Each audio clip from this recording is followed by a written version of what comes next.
That sounds beautiful, troops. That burn was exactly what we wanted to see. We'll proceed with a normal mission. I'm a smooth talker, aren't I?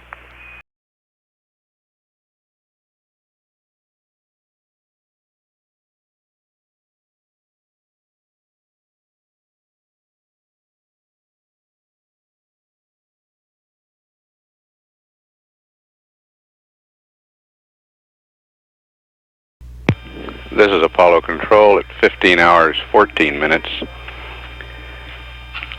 Apollo 15 is now 70,739 nautical miles from Earth.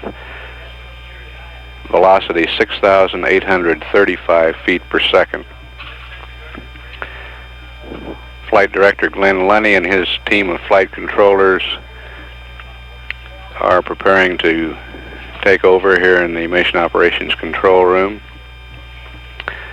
Shift should change in about 10 or 12 minutes. There will be a change of shift news conference in the Manned Spacecraft Center News Center briefing room at approximately 12:15 a.m. Central Daylight Time. We're estimating the change of shift news conference for 12:15 a.m. Central Daylight Time. This is Mission Control, Houston.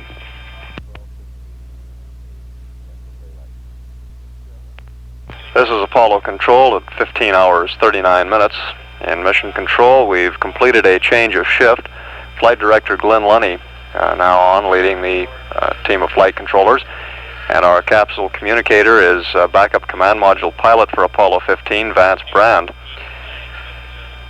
Lunny has been reviewing for the last 10 or 15 minutes with his flight controllers the status of the mission, and everything at this point appears normal. We're very close to the nominal for consumables, such things as propellants, reaction control system propellants, and oxygen and hydrogen.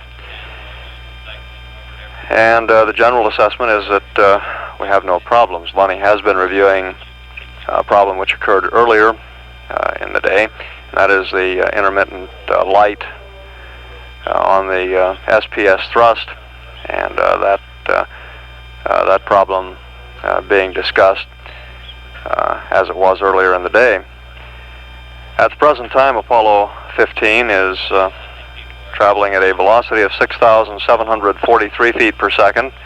The current altitude 72,284 nautical miles. We'll be beginning the change of shift press briefing in the MSC News Center briefing room shortly. And during that time, we'll have the lines down. We'll record any conversations, although we do not expect any. The crew has been put to bed now for just about 1 hour in what will be a scheduled 10-hour rest period. This is Apollo Control, Houston.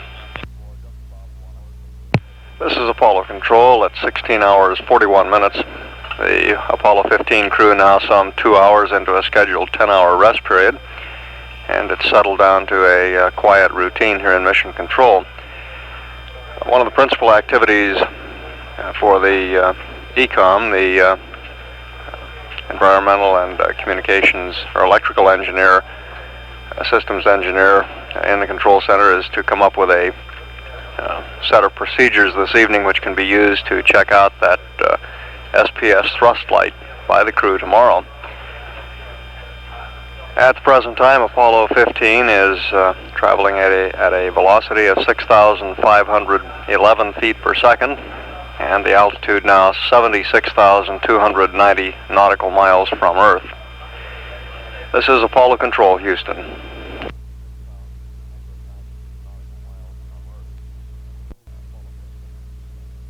This is Apollo Control at 17 hours 44 minutes.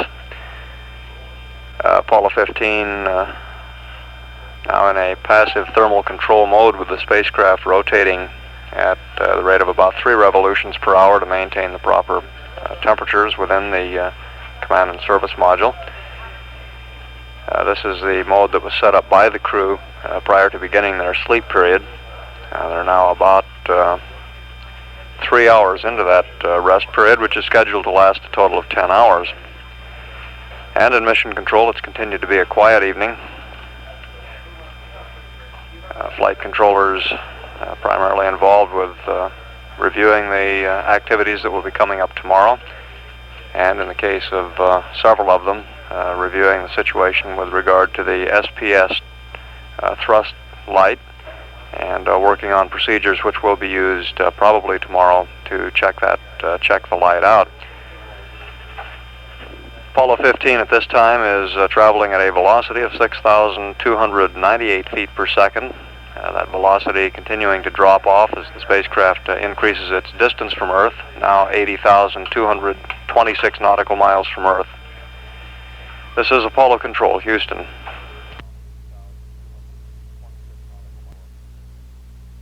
This is Apollo Control at 18 hours 42 minutes. The crew now has been asleep for over 3 hours. The flight surgeon reports that they appear to be sleeping well. The rest period began at 14 hours 41 minutes, or a little over 4 hours ago, and is scheduled to last a total of 10 hours. All systems on the spacecraft at the present remain unchanged, everything operating normally. We show a cabin temperature of around 65 degrees. This temperature is measured near the point where the air flows into the cabin and is somewhat lower than the actual free air temperature in the cabin. Cabin pressure at around 5.3 pounds per square inch, which is also normal. Apollo 15 traveling at a velocity of 6,124 feet per second now, and at an altitude of 83,619 nautical miles from Earth. This is Apollo Control standing by. This is Apollo Control at 19 hours 44 minutes. Apollo 15 now traveling at a speed of 5,950 feet per second and out to 87,222 nautical miles from Earth. The crew is now about midway through a scheduled 10-hour sleep period, and things are perking along smoothly, both aboard the spacecraft and here in mission control. Flight Director Glenn Lunny has, for the last hour or so, been reviewing the status for a midcourse correction, which is tentatively being planned for tomorrow. We won't have a firm decision on carrying out that midcourse correction. It's scheduled at the second midcourse opportunity, and a primary interest in conducting the maneuver at that time will be to get a check of the service propulsion system. The spacecraft is continuing in its passive thermal control mode, rotating slowly at a rate of about 3 revolutions per hour. This allows all sides of the vehicle to get equal exposure to the sun and to the cold of space, and to maintain the proper temperatures. This is Apollo Control standing by at 19 hours 46 minutes. This is Apollo Control at 20 hours 41 minutes, with Apollo 15 now traveling at a speed of 5,802 feet per second and out to 90,425 nautical miles from Earth. The crew is still sleeping soundly at this time, and we have a clock here in mission control that is currently counting down to the time that the crew is scheduled to be awake, that to be now some 4 hours 18 minutes away. The major activities once the astronauts awake will be a mid-course correction opportunity, the second mid-course correction opportunity, which comes at about 30 hours 56 minutes. And the crew will also enter and make preliminary checks of the lunar module Falcon.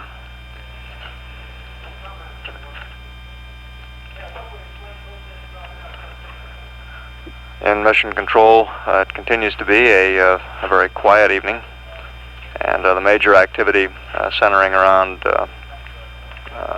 preparation of procedures to be used for the mid-course correction, which would most likely occur at the second opportunity, 30 hours, 56 minutes into the flight, and a principal interest there to check out the service propulsion system engine. This is Apollo Control continuing to stand by.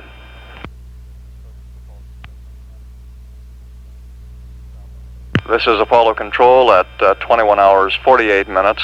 Apollo 15 now traveling at a speed of 5,639 feet per second. We've watched that velocity decrease since coming on shift from about 6,700 feet per second down now to about 5,600 feet per second.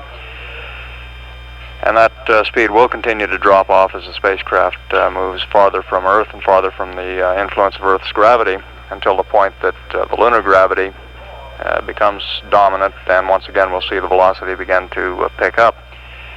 We're showing now the spacecraft 94,130 nautical miles from Earth, and about 3 hours 10 minutes left in the scheduled 10-hour rest period for the crew. Flight surgeon reports that they appear to have been sleeping soundly.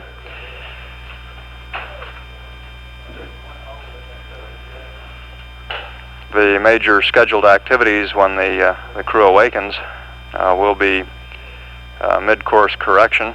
That mid-course correction maneuver, the second opportunity, which will occur at about 30 hours 56 minutes into the flight, and the second major activity following crew awakening will be ingress into the lunar module and a check of systems there. This is Apollo Control standing by. This is Apollo Control at 22 hours 42 minutes into the flight of Apollo 15. The spacecraft now 96,960 nautical miles from Earth, and the velocity 5,518 feet per second. In mission control, we're in the process now of beginning a shift handover. That will occur in about 45 minutes. Flight Director Jerry Griffin will be replacing Flight Director Glenn Lunny. And the capsule communicator, spacecraft communicator on the upcoming shift, will be astronaut Joe Allen, replacing astronaut Vance Brand. During the astronaut sleep period, which is scheduled to end in about 2 hours, the spacecraft systems have been performing normally. Everything appears stable, and the astronauts, based on the biomedical data that we're getting here on the ground, would appear to have been sleeping well. The flight surgeon reported a few minutes ago that there did appear to be some signs of activity, indicating perhaps the crew is beginning to awaken and move about.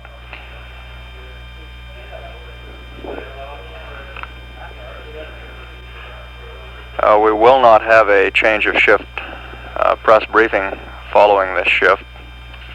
There has been no significant change in the status of things during the evening.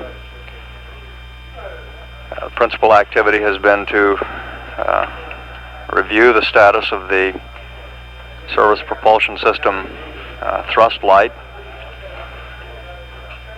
to review schematic diagrams and determine what possibilities exist, where the possibilities for a short circuit might exist, and also to work on procedures for a burn of the service propulsion system engine, which would probably occur at the mid-course correction 2 opportunity at 30 hours 56 minutes.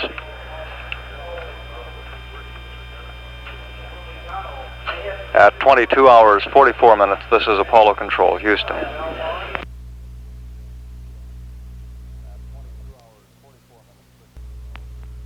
This is Apollo Control at 24 hours 11 minutes ground elapsed time into the mission of Apollo 15. Some 48 minutes remaining in the sleep period for the crew. Flight surgeon reports that the only man wired for sound, that is connected to the biomedical telemetry, The lunar module pilot is still soundly asleep.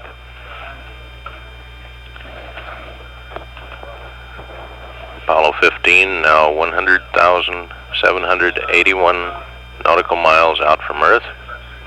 Velocity 5,261 feet per second. Gold Team Flight Director Jerry Griffin is going over the day's activities, planned activities, with his team of flight controllers here in Mission Control during a handover now in progress. They're considering moving the mid-course correction burn number 2 up to about 28.5 hours ground elapsed time, which would give a slightly larger burn than if it were done on the nominal time. This would be a conclusive test of the service propulsion system and the associated problems in the spurious signal on board the spacecraft and in the control room here, that the valves are stuck open down in the propellant system.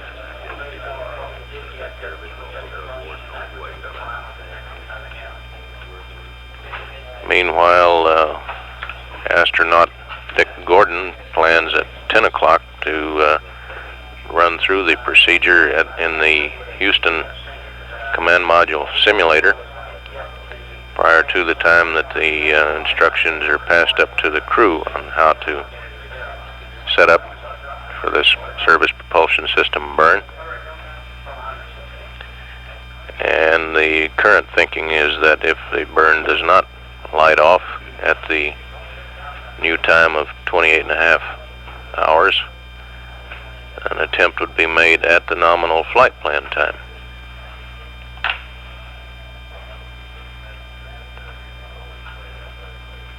At 24 hours, 13 minutes ground elapsed time. This is Apollo Control. This is Apollo Control.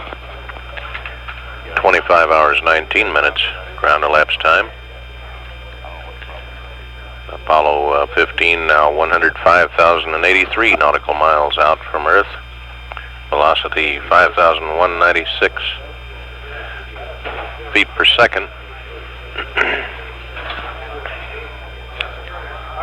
ENCO just reported to the flight director that the voice subcarrier to the spacecraft is ready for the day's business. And it was thought we heard the crew calling, but apparently not. However, we're 20 minutes past the wake-up time. So, not to miss any of the first call to or from the crew, we'll leave the circuit up at this time. This is Apollo Control. While we're waiting for the crew to call, or for our spacecraft communicator Joe Allen to call the crew, we'll recap the present situation with the service propulsion system, in which Delta V light in the entry monitor system in the spacecraft cabin came on, which indicated the solenoid valve drivers on bank A in the service module propulsion system had some sort of ground closing the circuit. At any rate, a test to confirm the quality of bank A in the system will be made at mid-course correction 2, which now is being considered to be rescheduled for about 28 hours, 30 minutes ground elapsed time instead of the flight plan time, which was at 30:55. This will be an SPS burn of about 7 feet per second, less than a second duration.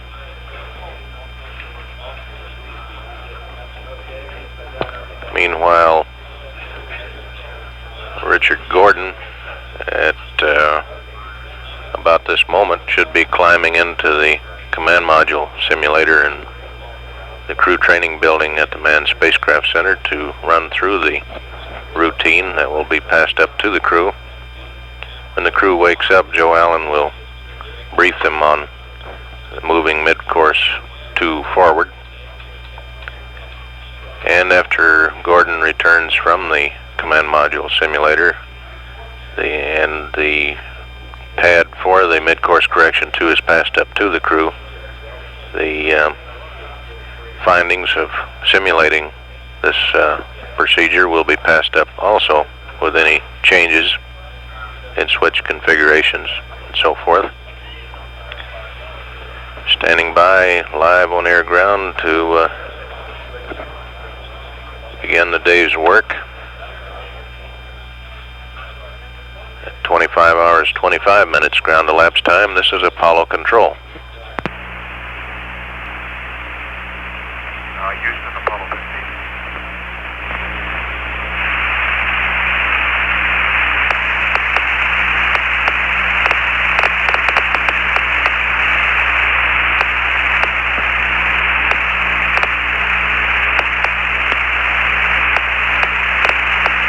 Hello, Endeavour. This is Houston. Good morning, Joe. Good morning, troops. Has the sun come up there? Oh, yes, very bright. We're all awake. Ready to give you our status here. Roger, Dave. We're standing by. We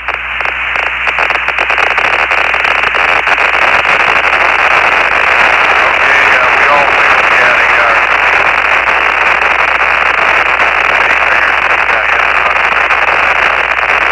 Alpha 2 is about 5. Endeavour, this is Houston. Stand by on your report. You're broken up at the moment, please.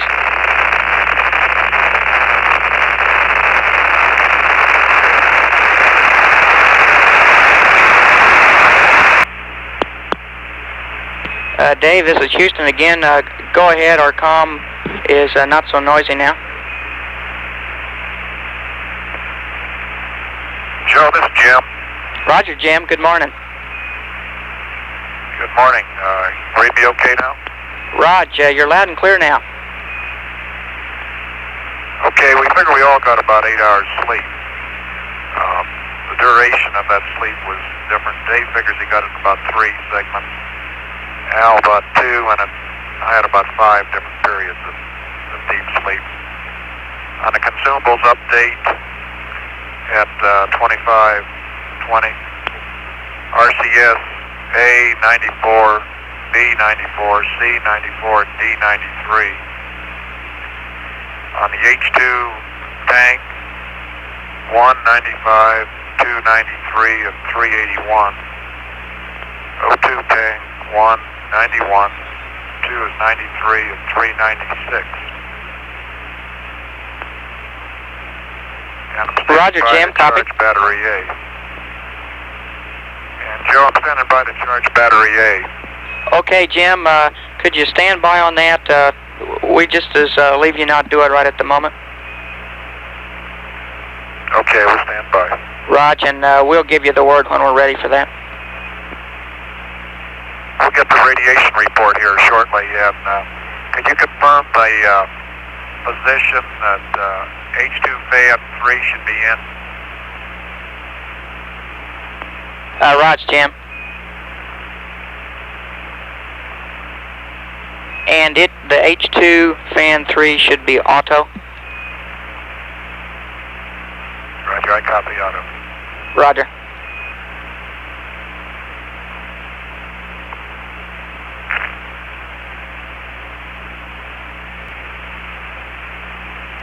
Jim, this is Houston. Right, Joe.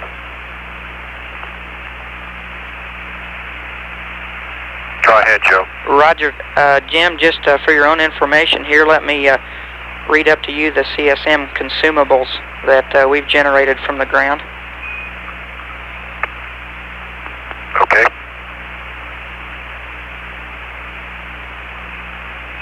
okay at GET 2509er. We had RCS total 90, quad A 89, 91, 89, 91. H2 tank 1, 94%, 92%, 81%. O2 tank 1, 91%, 92%, 97%. So it agrees pretty well with what you guys are reading. Good, except for the RCS quantity. Roger.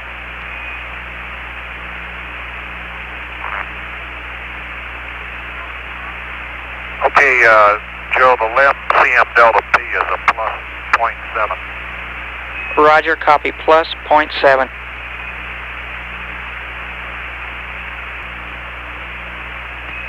Endeavor, this is Houston. Go ahead, Joe. Jim, are all three people still there?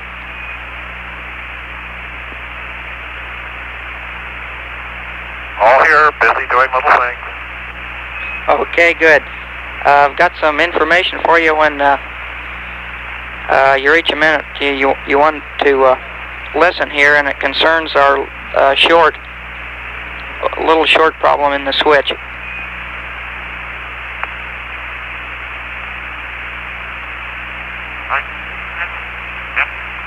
Okay, Joe, we're all listening. Go ahead. Roger, guys. We're going to ask you to do a test burn on your SPS a little later, in fact, around 28 and a half hours.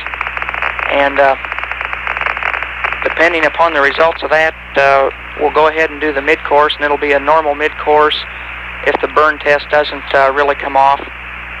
And it'll be a trim midcourse of some kind if the test, in fact, does give us an SPS burn. And I'll come up to you a little later on in the day with a set of procedures. They're a long list of them, but you'll be able to use your launch checklist for most of them. However, the test burn will mean that we're going to change, we're going to update your flight plan with a large number of things a little later on. About 10 minutes I'll be reading that to you. Is it clear so far? Over. Yeah, that's fine, Joe. Can you give us a little rundown on what you think the problem is? Dave, when we get the better Omni in a second, I'll start talking about that. We're about to lose the Tom. Okay.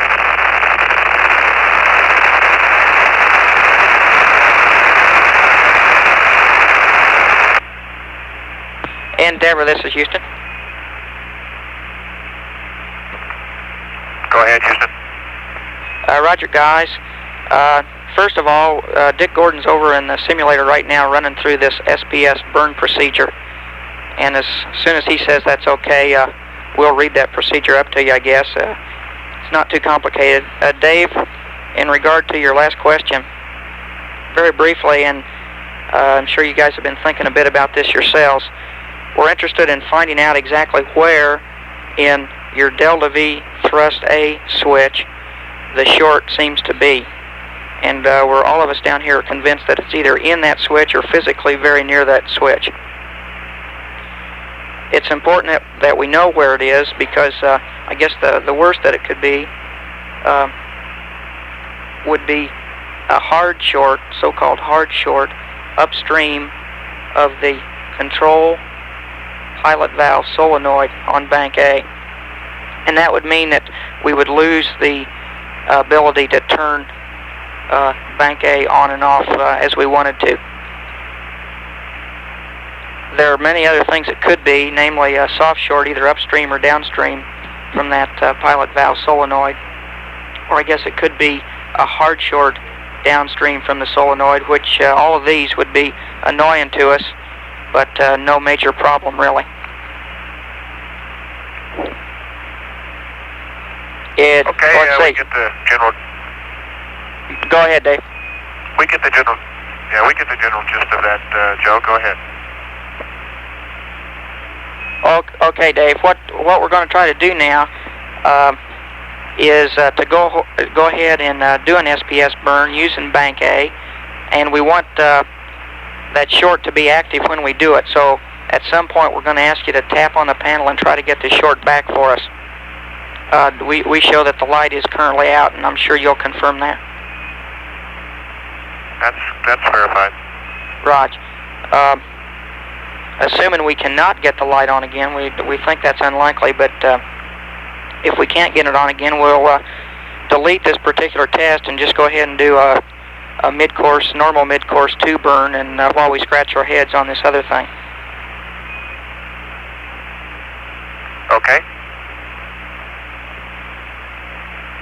Now, Dave, we've got the changes to the flight plan here. If your recording secretary is standing by to copy it.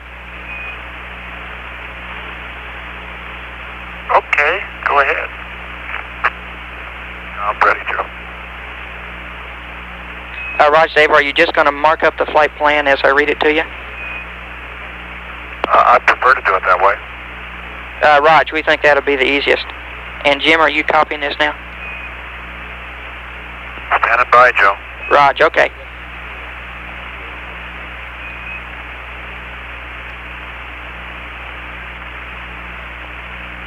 Okay, we're going to start at 2505, and we've already deleted the charge BAT A line.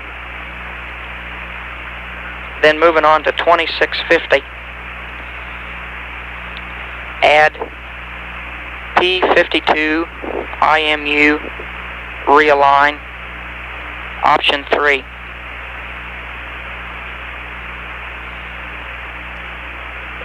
Moving to 27. Yeah, copy. Okay, moving to 2755.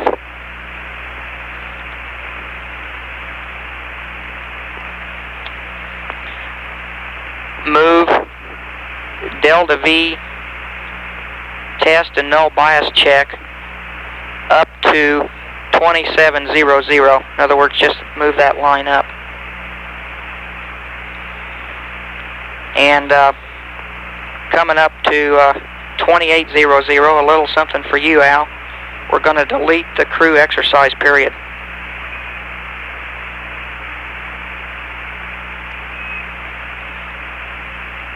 And at 2800, add in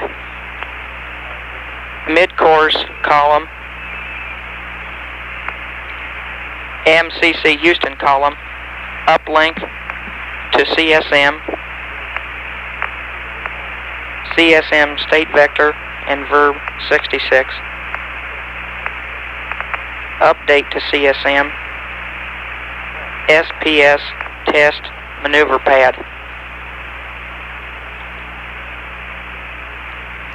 And at 2805,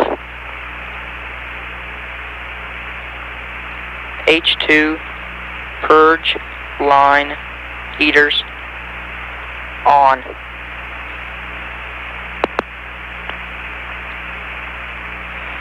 Exit GNN PTC and maneuver to pad burn attitude. Have you copied so far? Yes, I copied everything. The MCCH column, understanding the H2 purge line heater on, exit PTC and maneuver to pad burn attitude at 2805. Roger, Jim, and we're going to lose comm in a minute. I'll be back with you.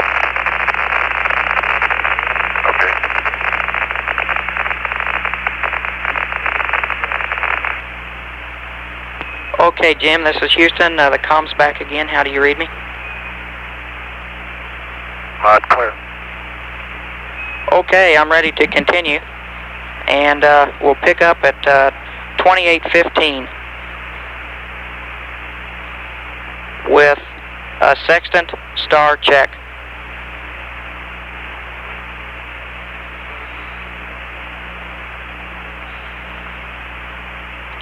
Okay. Okay. 2820, I'm going to read to you 7 lines of instructions here, and they're all reproduced 2 pages over in your flight plan at 3030. Your choice as to whether you want to copy them or just look 2 pages ahead. I'll go ahead and read the lines now. Let's look 2 pages ahead. Okay. Go ahead. Okay, I want you to move 7 of the lines from 3030 to 2820. And those 7 lines are: the SIM Sector 1 SMAC power on, pan camera power boost, map camera image motion off, map camera on standby, H2 and O2 fuel cell purge, wastewater dump, and at 28:35, H2 purge line heaters off.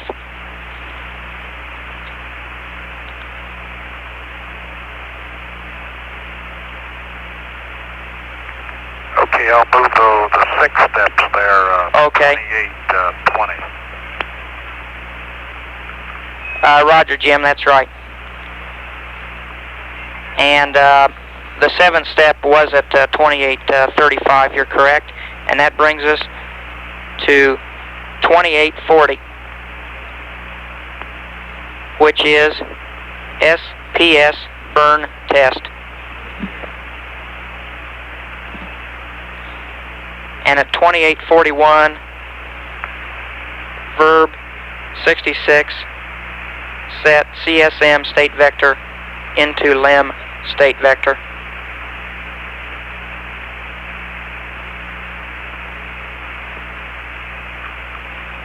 Okay, copied. SPS burn test, verb 66. Raj. 3013, delete, and in fact all the other items from here on out are deletes, and I'll go through them quickly. 3013, delete, battery charge A termination. 3015, delete, H2 purge line heaters on. 3018, delete, exit G and N PTC. 3023, delete, if SPS MCC required, and the references to pan and mapping cameras. The things, in fact, that you moved ahead. 3035, delete, H2 and O2 fuel cell purge and wastewater dump. And finally, 3050, delete, H2 purge line heaters off. Over. Okay, I copied all that, Joe. Okay, guys, that's all we've got for you for the moment. Dick walked into the Mocher a few minutes ago. He says that the test burn procedure went okay. We're going to look it over one last time and then read the procedures to you. Okay.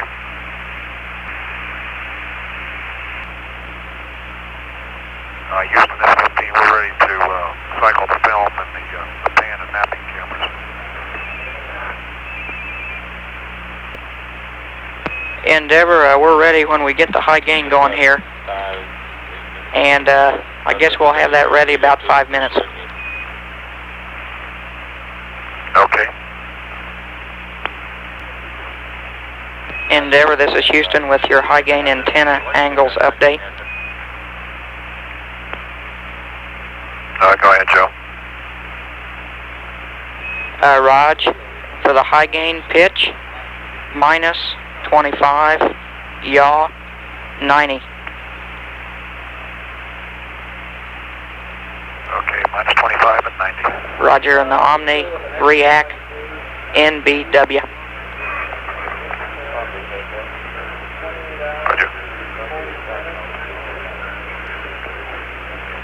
And that's just for your information.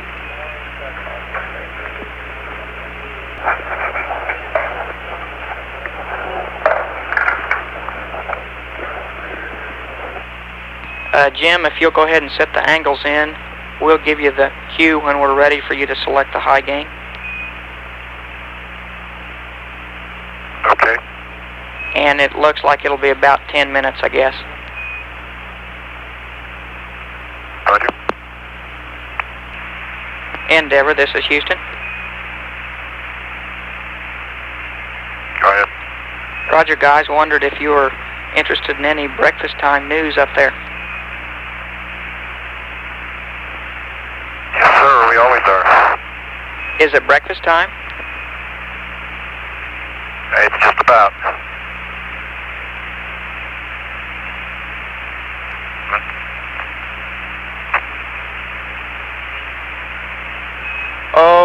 Okay, troops. Let me start with a special message of Godspeed to the crew of Apollo 15 from President Richard Nixon. And I'll quote directly from him, and there's some words in here that are very well expressed, I think. Apollo 15 is safely on its way to the moon, and man is on his way to another step across the threshold of the heavens. Man has always viewed the heavens with humility, but he's viewed them as well with curiosity and with courage, and these defied natural law, drawing man beyond gravity, beyond his fears, and into his dreams and onto his destiny. And we may be losing Tom here. Let me stand by for a minute.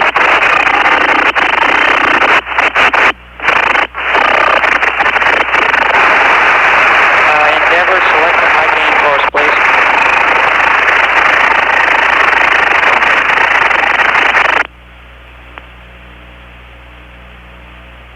Okay, guys, suddenly you're back loud and clear. How do you read, Houston?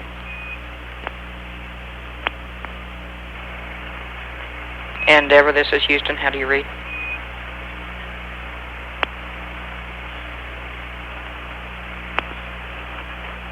Apollo 15, this is Houston, over.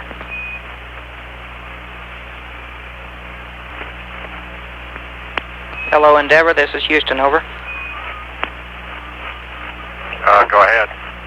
Raj, Jim, sorry for the interruption there. We had severe noise on our comm momentarily, but it's cleared up now. I'll go ahead with the morning's news and a quote from President Nixon.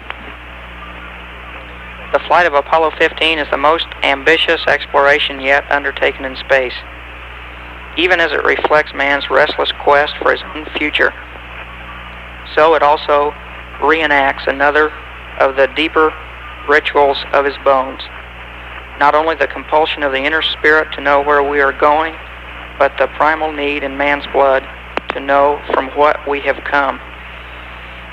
We hope, by this journey, to know better the origins of Earth, the Moon, and other planets.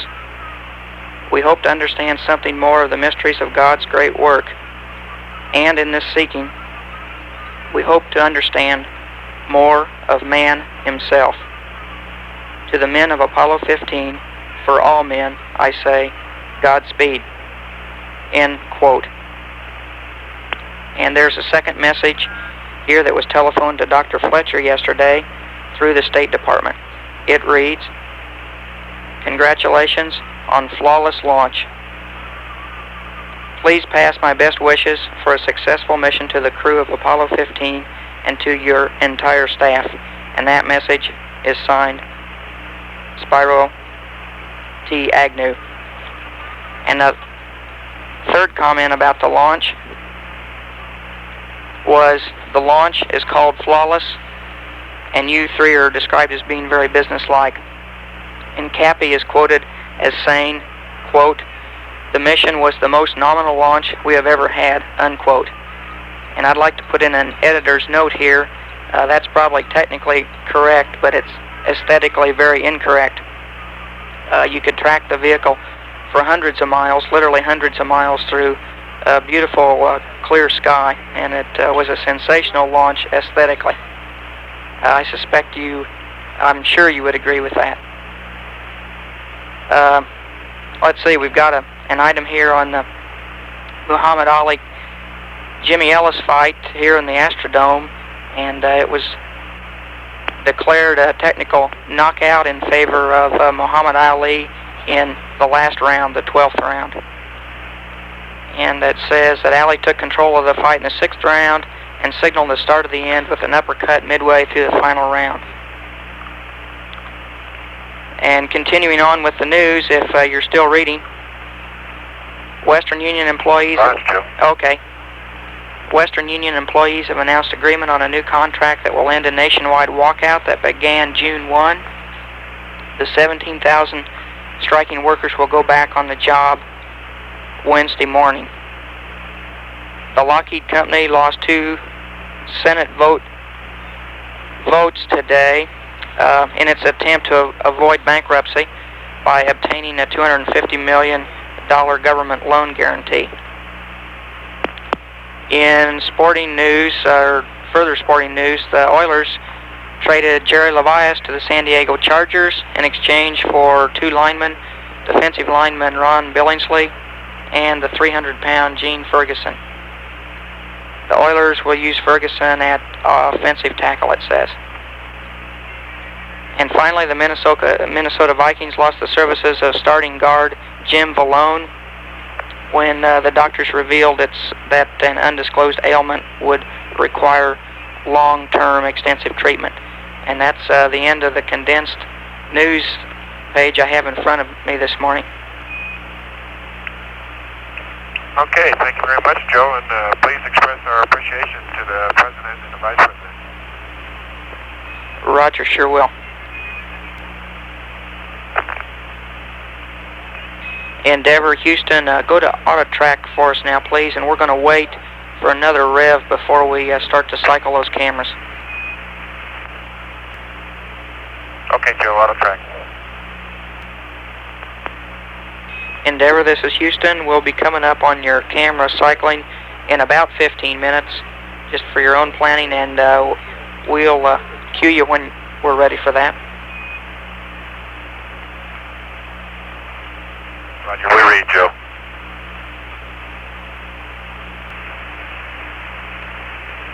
Endeavor, could you select your react mode now for us, please? Okay, going to react. Roger.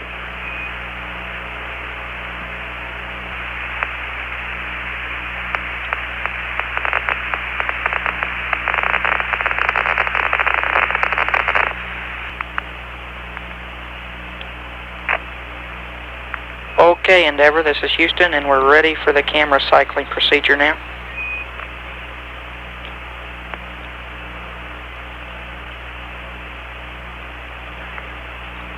Stand by, Joe. Roger.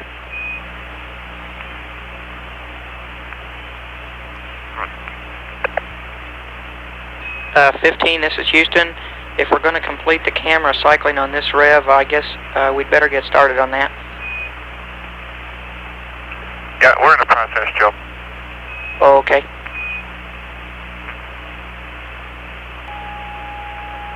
Houston 15. Go ahead. Okay, if you're reading all the good telemetry down there, Joe, we'll go ahead and cycle this thing. Roger, Al, go ahead. But stand by. Sorry, stand by. Okay. We're not getting high bitrate data yet. Okay, we'll stand by for your cue then, Joe.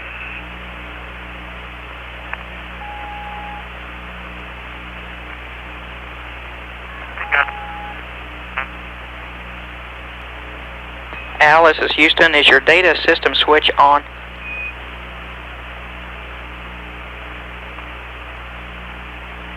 Right, Joe, that's firm it is. Roger.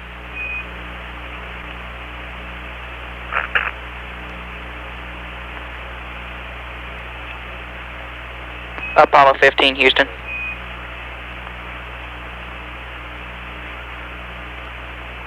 ahead, Houston. Guys, we're having trouble picking up the proper data so we can monitor the film cycling process here, so we're going to have you stand by on that until our next high gain acquisition, and we'll be back with you. In the meantime, leave all the sim bay in the present configuration if you would, please. Roger. Okay, Is there anything and we can do to help, Joe? say again, Al. Is there anything we can do to help?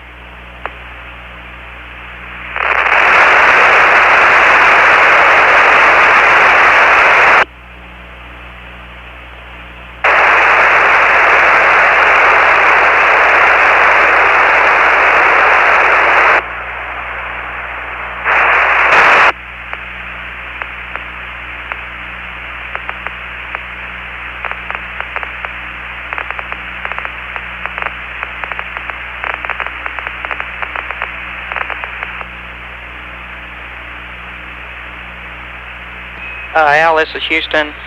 We don't think there's anything that you can do to help us at the moment.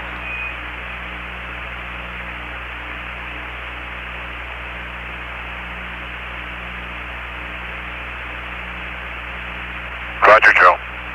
Okay, and in the meantime, we'd like to talk about the upcoming SPS burn, and we're going to be reading procedures up to you in a moment, and we think it's the easiest for you to copy these into your CSM launch checklist, so you might be looking for that and getting that out.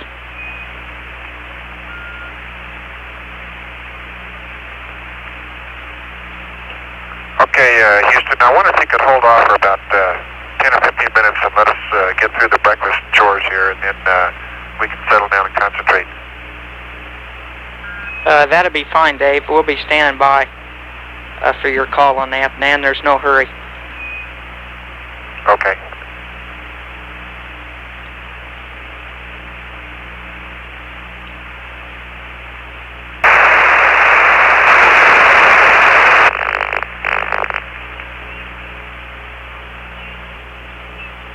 Endeavor, this is Houston.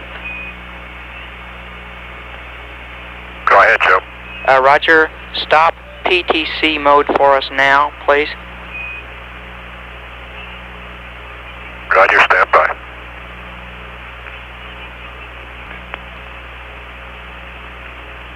Apollo 15, Houston. Go ahead, Joe. Guys, could you tell us how far down in your cycle film procedure you've proceeded? Down to what step? Joe, this is Al. We've got down to the point where we want to get a cue from you to cycle a film. Okay, Al, that's fine. We copy that, and we suspected that, but wanted to confirm it.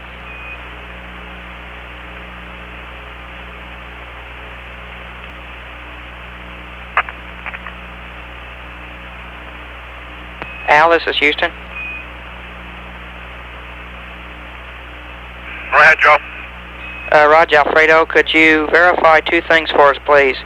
That the map camera is in standby, and that the pan camera power switch is on, and when you turned it on, did you get the proper talkback indication? The answer is affirmative to both of those, Joe. Okay, thank you.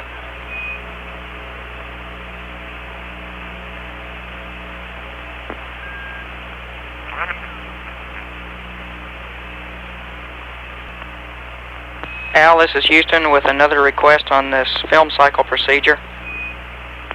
Okay, Joe, go ahead. Roger, Al, could you cycle the SM AC power switch for us, off and then on, please? Okay, Jose, do it. Okay, and the problem here, we're seeing all the carriers, but we don't get proper modulation, and so we're just not getting the right data.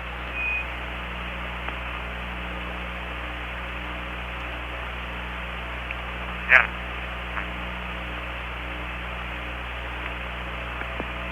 Okay, Joe, it's been cycled now. Okay, Al, thank you.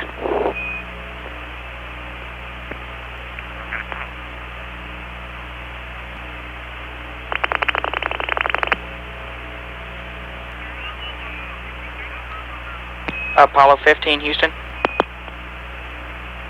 Houston 15, go ahead. Roger, guys. The attitude which you're currently holding is a good attitude for your P-52. If one of you wants to get started on that, we'll have some words for you on the sim bay problem in a few minutes, and then we'll want to be talking about the SPS burn coming up pretty shortly here. That is, we want to talk about it shortly. It won't be coming up for a while. Okay, Joe, I'll start doing the P-52. Okay.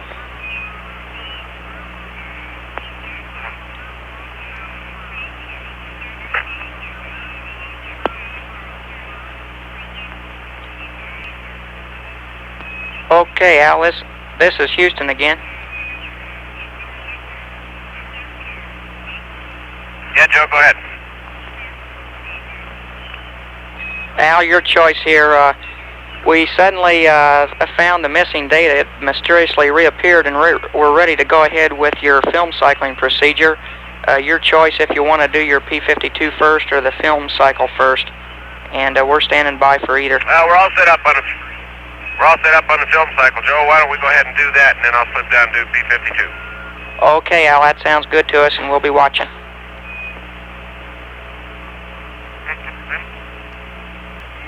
Okay, Al, film cycling's complete, and it all looked very good to us. You can proceed on with the power down.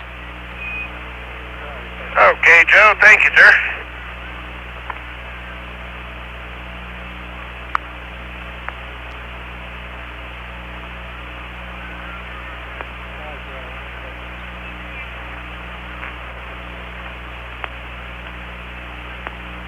Okay, the power down at the sim base complete, Joe. Okay, Jim.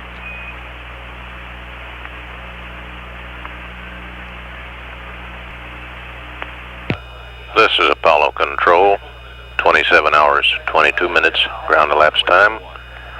Apollo 15 now 111,078 nautical miles out from Earth.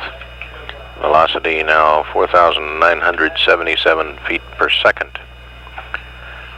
Crew just a few moments ago completed the cycling of the film transports and the panoramic and mapping cameras in the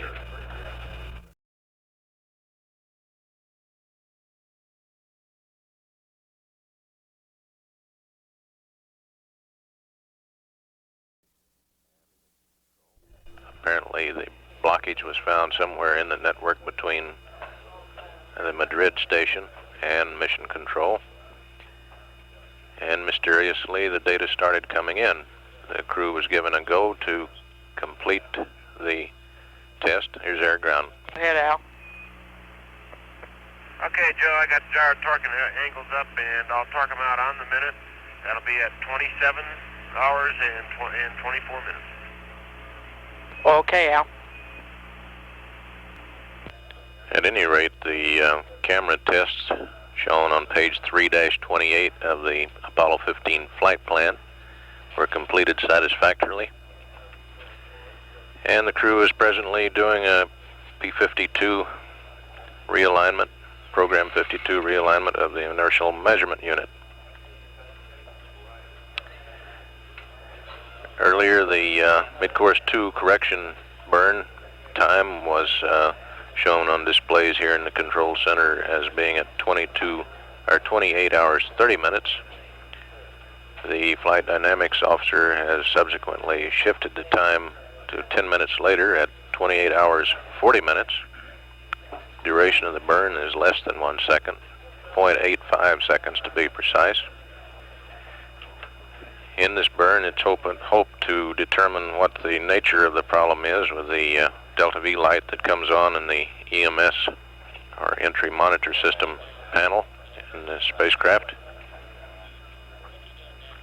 Some procedures will be read up to the crew by Dick Gordon, who's standing by at the Capcom's console. Gordon earlier today ran through these procedures in the Houston Command Module Simulator in the crew training building.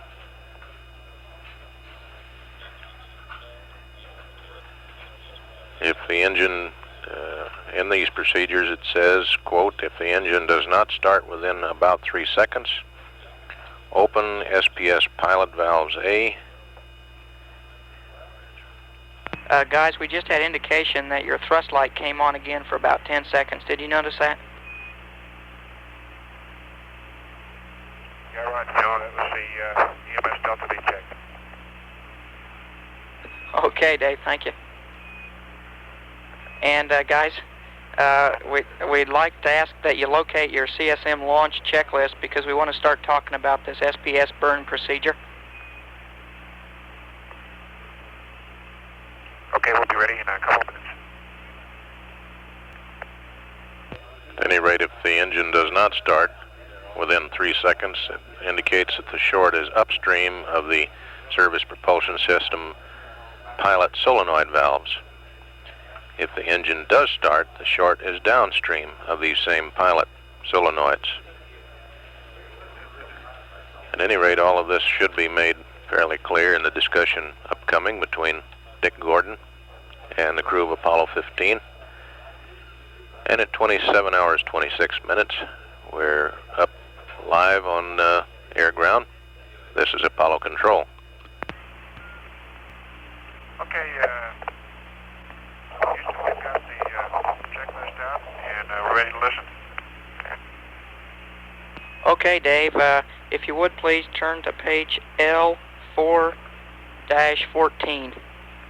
And we're just going to ask you to copy the procedure onto that page because it'll consist of just a few changes to what's already listed on those few pages there.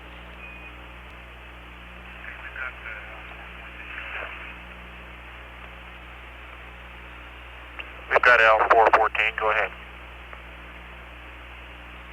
Okay, unless you'd like an explanation of what's to come, I'll go ahead and read through the steps here and pause from time to time to make sure that you're getting it all, and then we can talk about the details of why it's breaking out like this when we finish it.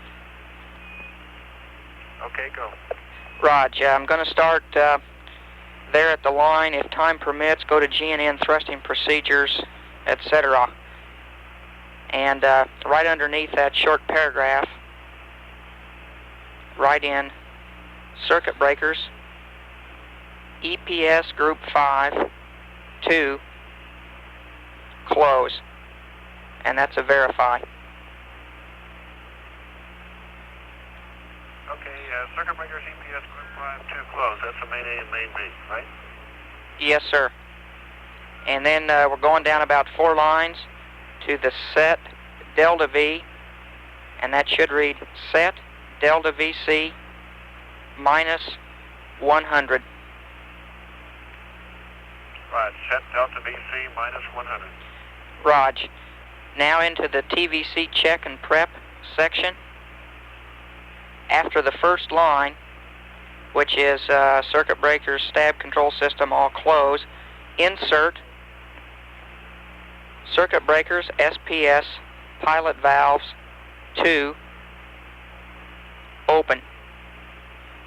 And that's a verify. Okay, circuit breaker, SPS, pilot valves, 2, open, verify. Below the line it has CB, stability control system, all closed. That's correct, Dave. And the next line should read circuit breakers, SPS, 10, close. Okay, understand. Circuit breakers, SPS, 10, close. Raj, skipping down several lines, delta V, CG, LM/CSM. Right, delta VCG, LM/CSM.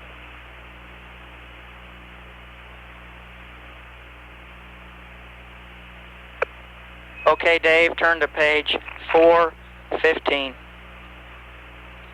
And your next, Raj, and your next change is in the TVC check. Third line from the bottom of that first group there, delete, rate, high.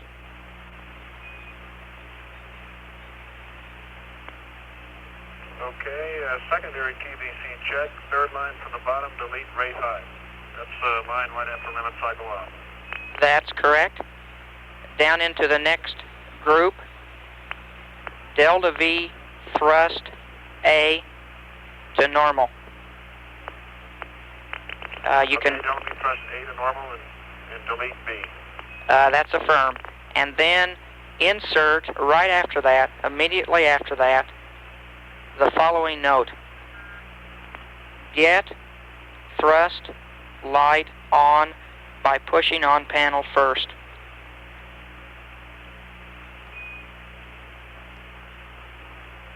Okay, in other words, you want us to try and get the SPS thrust light on by tapping on the panel some way so that the light is on with the delta V thrust A switch up to normal. Is that right? Okay, Dave, that's not quite right. Let me read through it. We want you to get the light on, but we want you to try to first get it on just by pushing, by flexing the panel around the switch in question. And the reason we're doing that, we think it's the probable short is contamination in the switch, but there's a small chance that it's some sort of a problem in the wire bundle that will be flexed very slightly when you just push on the panel. So that the note should read the following, and I'll read it clear through to the end. Get thrust light on by pushing on panel first. If this doesn't work, wrap on panel or cycle the switch until the light comes on. And if the light doesn't come on, we're going to delete the test. Okay, why don't we try that right now? Dave, stand by a second. Okay.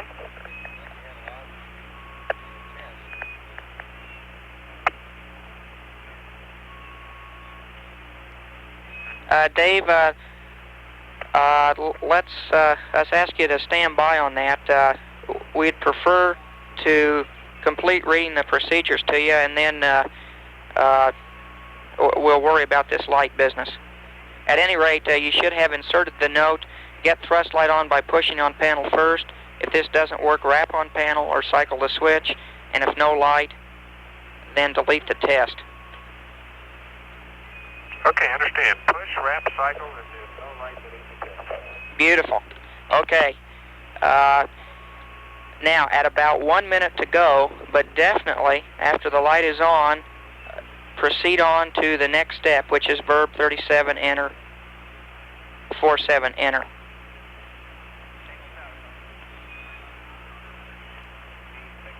Okay, if we get the light on, then we're at 2 minutes, and we'll work for about a minute to try to get the light on.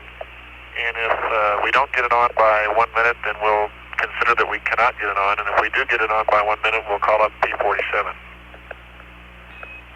Dave, it's, I guess the 2 minute mark out to the side of your checklist there is meaningless in this case because the test is in no way time critical. We'll want you to take your own time and work to get the light on. But if it does come on at about 1 minute before the burn, we'll want you to go into program 47. Oh, okay, I'm with you. Just to make sure we have P47 running. Roger, that's exactly it. Okay, that brings us down to our next change, which is an insert just below the line, EMS mode normal.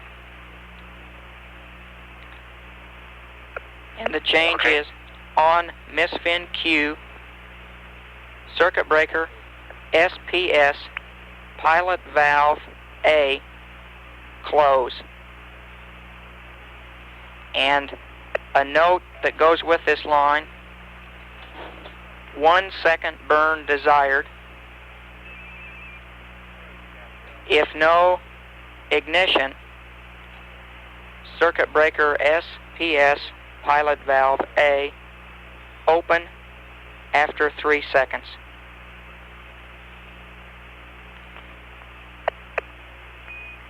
Okay, understand. Just before EMS mode normal, on misfin Q, CB SPS pilot valve closed. Now you desire 1 second burn. which means that if we get a light, we open the circuit breaker after 1 second. If we have no light, you want to leave the circuit breaker closed for 3 seconds and then open it.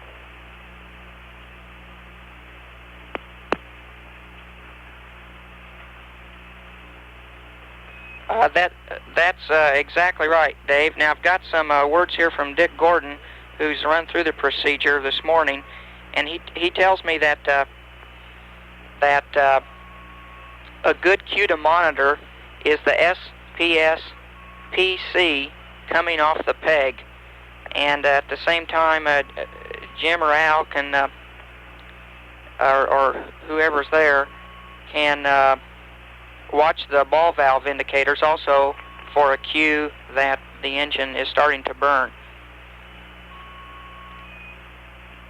Okay, stand by one now, Joe. Let us regroup here for a minute to make sure we have no questions up to this point. Okay.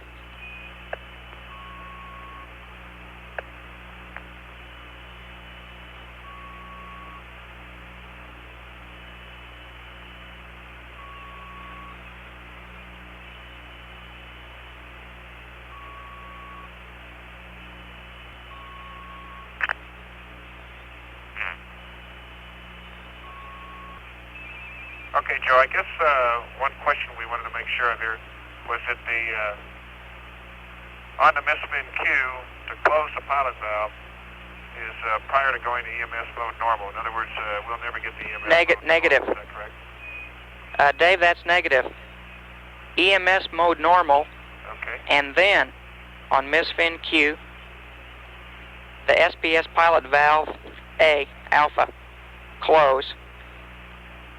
And let me repeat here, Dave, that you may or may not get a light at this particular point. If you do not get a light, open the circuit breaker after about 3 seconds.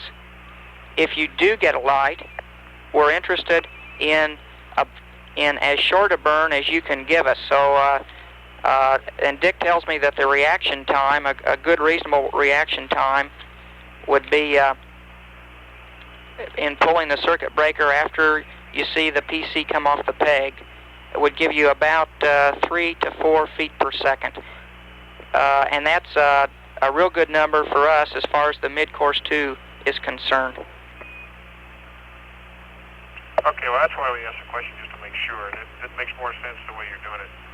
So I guess we understand that. We can have Al watching the PC gauge and Jim can watch the ball valves, and if anybody sees something move, Al can pull that circuit breaker. Okay, Dave, that sounds good. Now, a word about the circuit breaker. You might want to cycle it a couple of times, but before we go through this, just to make sure it's not a lot stiffer than what you're used to working with in the simulator, and just get some idea of how it's best to position yourself to pull this. It's also not all that critical that it get pulled absolutely immediately. But, you know, whatever's comfortable to do, it might make it easier for us on trimming up with your midcourse if we do get a burn. Okay, we'll work that one over. And before you test that particular circuit breaker, just make sure that the Group 5 circuit breakers are open. And we won't be risking anything by testing it. Now finally, after this note, we've got several deletions, and I'll continue on here. Delete ullage and thrust on. Delete SPS thrust light on. Delete delta V thrust B. Delete ullage and thrust on. Delete monitor thrusting. PC 95 to 105. EMS counting down.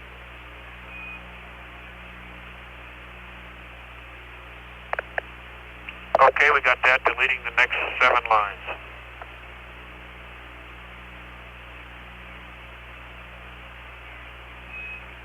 Yes, sir, exactly. Now the next line should read SPS injection valves 2 open. Spaceflight, SPS injection valves 2 open. Roger. 3 lines down, delete, pugs, balanced. Alright, delete pugs balance.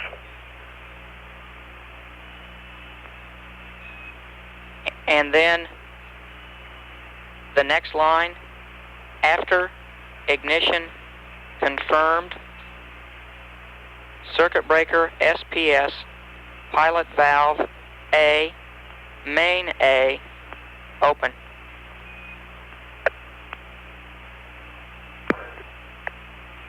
Okay, after ignition confirmed, CB, SPS pilot valve A, main A open. That's about what you gave us in the note. Raj, exactly.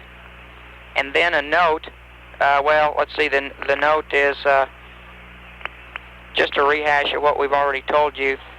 The burn should not exceed 1 second if it's possible to avoid it. And then exit P47 immediately after burn. Okay, shouldn't exceed 1 second and exit P47 immediately after the burn. Roger, and that takes us to page 416. The first line, Page 416. Raj, first line, Delta V thrust A, off. Delta V thrust A off. Okay, Dave, and that's really the end of the procedures. We have another note for this page, which is, after test, if SPS light goes out, attempt to get light back on by your standard procedures, pushing, wrapping, cycling, I guess. Okay, after the test, if the SPS light is out, attempt to get it back on. Roger, and that completes the procedures. Maybe a couple more words about it here. It's also possible that when you push the circuit breaker for the pilot valves A in, that the light will just go out, in which case we'd be pretty confident that the contamination causing the short has just burned through. In other words, just disappeared and is no longer shorting the switch. The light would go out, and otherwise nothing else would happen. Okay, understand. If when we push the circuit breaker in, the light goes out, we've burned through the short. Okay.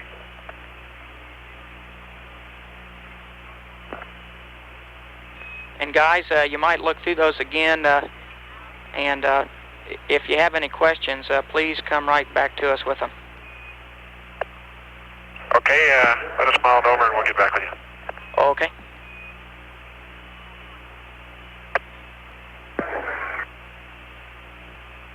Okay, Joe, we have no further questions. We think we can run through that one, okay?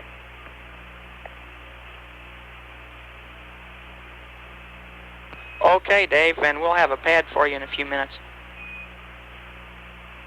Okay, and I guess I still have a question as to why we don't take a look at that light now with the push, wrap, and cycle technique.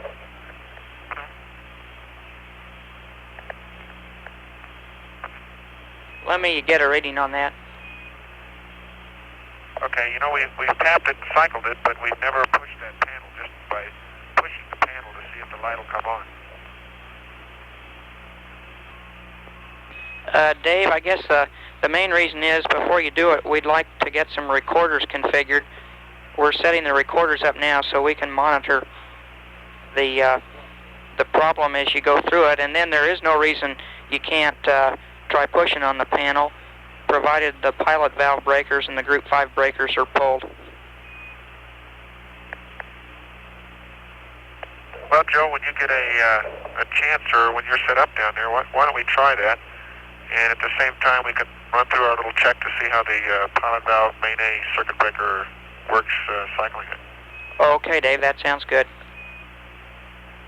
We'll stand by for your call.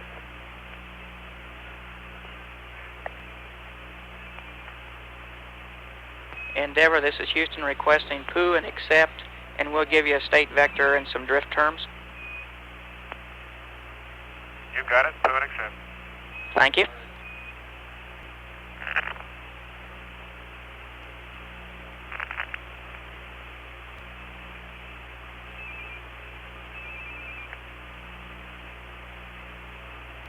Endeavor, this is Houston. Houston, Endeavor, go. Roger, Dave, after you verify for us that your pilot valve circuit breakers and Group 5 circuit breakers are out, you can go ahead with the push wrap cycle test if you like. Okay.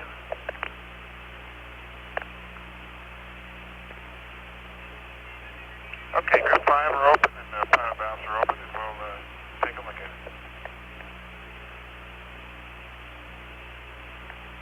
Okay, Houston, nothing but pushing, and I'll try wrapping. Okay, Dave, we agree. Keep on with the wrap. Up just to the top of the switch. Okay, I'll cycle it and see if it goes off. Okay, it flickers as I pass through neutral.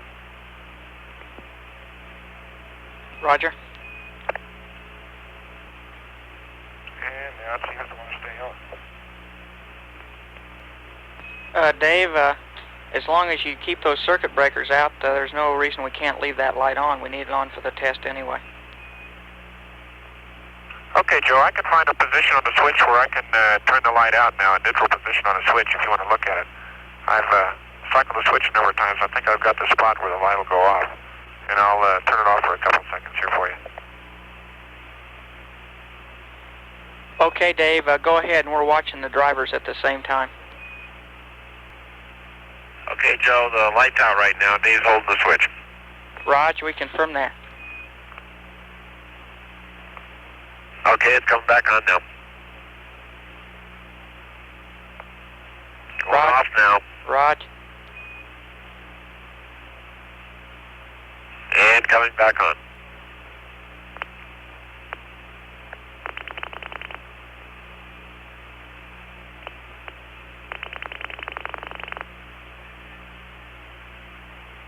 And it seems like it goes off just at the lower portion or near the off portion of the force range there when you get to neutral. As you go into the neutral position, you have high forces. And right at the beginning of those high forces, it'll go off. And if you hold it in the neutral position or the mid position with the force on the bottom of the switch, holding it so it won't go over center, that's when the light will go off. As soon as you let it go over center and flick up to the top, the light comes back on. Roger, Dave, we copy that. Dave, let's go ahead and stay in this configuration. If you want to practice with the pilot valve circuit breaker, we emphasize that Group 5 circuit breaker definitely should be open. Okay, we'll do that now. And the Group 5s are open. And Endeavor, this is Houston with a maneuver pad when you're ready to copy. Okay, Joe, I'm ready to copy. Okay, Jim, and it's your computer. Okay. Maneuver pad for the SPS test. SPS SCS. NA plus 124 minus 011 028 40 0000.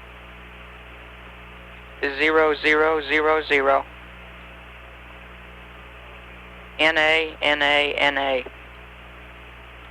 Roll 061 018 020. NA.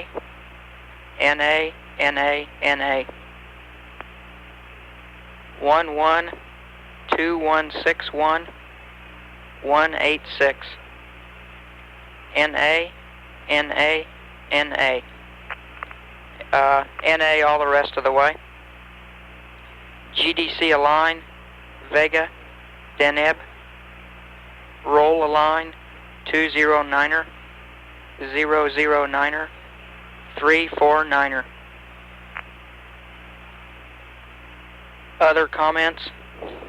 Setup, SPS gimbal thumb wheels with pitch trim, yaw trim.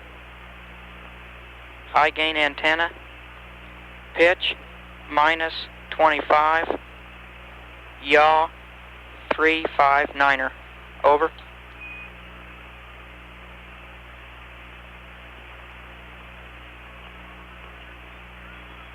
Okay, read back on the SPS test. SPS SCS plus 124 minus 011 028 40 0000 061 018 020 11 2161 186 Vega and Deneb 209 009 349 and set the SPS thumb wheels to the pitch and yaw trim. High gain antenna is pitch minus 25 and yaw 359. Roger, read back correct.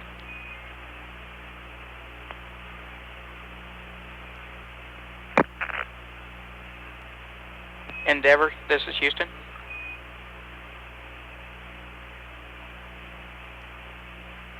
Houston 15, go ahead, Joe. Al, just a couple more words here. We're quite interested in subtle changes that may take place in the thrust light, and we'd like for you to think about perhaps playing around with the cabin lighting controls there, so you can get a good view of the light, and you may or may not want to use the filter in front of the light as you watch it. And I guess the third one of you should be watching the light during the burn test. Okay, Joe, we'll keep a close eye on the light. Roger, Alan, you understand it's not a question of on-off, but also if the intensity changes. Yeah, affirmative, Joe. Roger, okay. And guys, you can go ahead with a wastewater dump if you want to now. There's nothing magic about the time we gave you on that. Okay, Joe, thank you. Roger, and the provision on that is that you be at burn attitude before you dump the water. And after the sextant start check.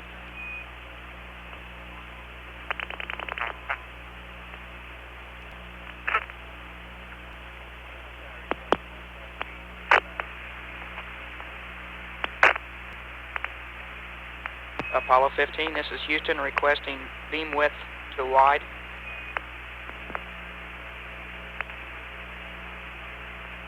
Okay, we're wide, Joe.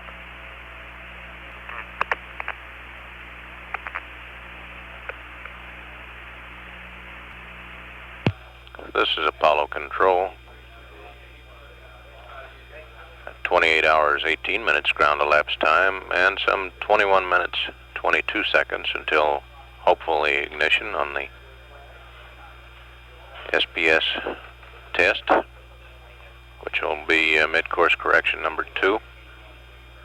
Ignition time set for 28 hours, 40 minutes ground elapsed time.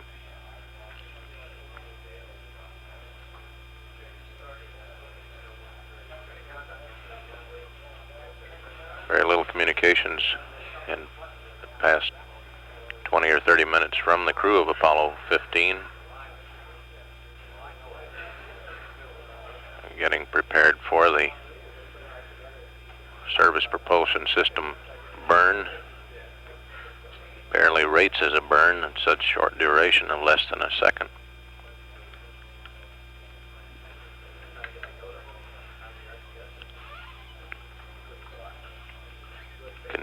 Continuing to stay up live on the Apollo 15 air-ground circuit. This is Apollo Control.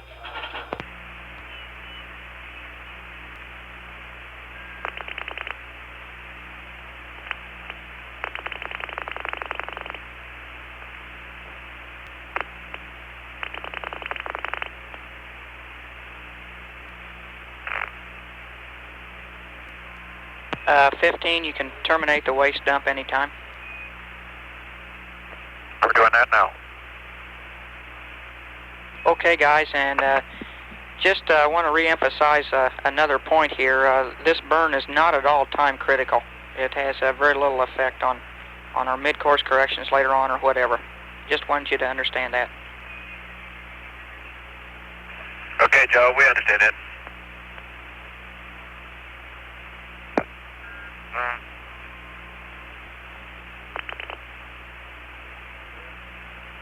Okay, Endeavor, this is Houston, and we're showing about 4 minutes to ignition. Okay, we've got about 5, and we're proceeding through the checklist. Sounds good.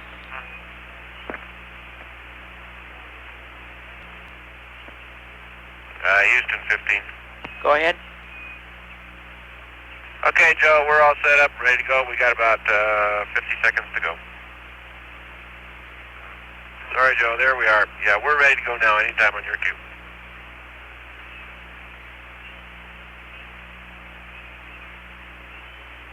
Okay, guys, go ahead. Okay, Joe. Ready?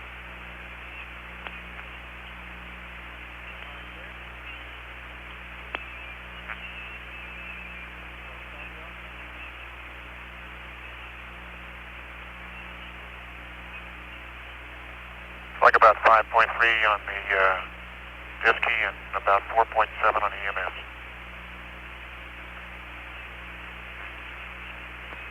That sounds beautiful, troops. And Houston, the light's still on.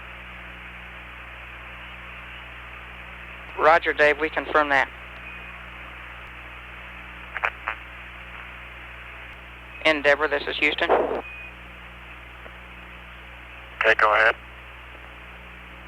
Roger, guys, when you're comfortably through with the procedure here, we'd like for you to turn the thrust light out for us, please, by pulling the EMS main A and B circuit breakers, 2 of them, on panel 8. Roger, both open, the light is out. Okay, Dave, and the reason for that is just to conserve that light bulb and a little power, and that burn was exactly what we wanted to see. We'll proceed with a normal mission. Oh, that's nice to hear. I'm a smooth talker, aren't I? Well, I'm glad you guys down there can figure all this out. And guys, further word here, as you're probably already aware, the short is in what we've been calling the downstream side of that driver solenoid, and it means only that it's a little bit annoying to have. We can still turn bank A on and off as we want. We might modify a few procedures a little bit, but we haven't lost that bank. Okay, very good. Thank you, Joe. Let's go to Hadley. That's a super idea. This is Apollo Control. The test of the service propulsion system apparently a success. Commander Dave Scott's comment was, "Let's go to happy." At the time of the burn, which in actual time was ground elapsed of 28 hours 41 minutes, spacecraft was traveling at 4,845 feet per second at a distance out from Earth of 114,787 nautical miles.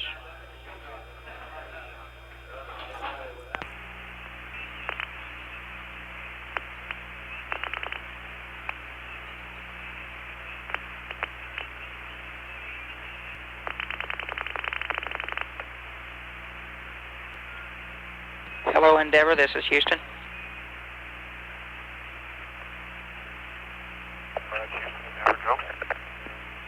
Roger, Dave, we're requesting a narrow beam width, and then we have an attitude we'd like you to maneuver to for a DSE dump, which we will initiate. Specifically, roll 40, pitch 12, yaw 50. High gain -38 and 318. Over.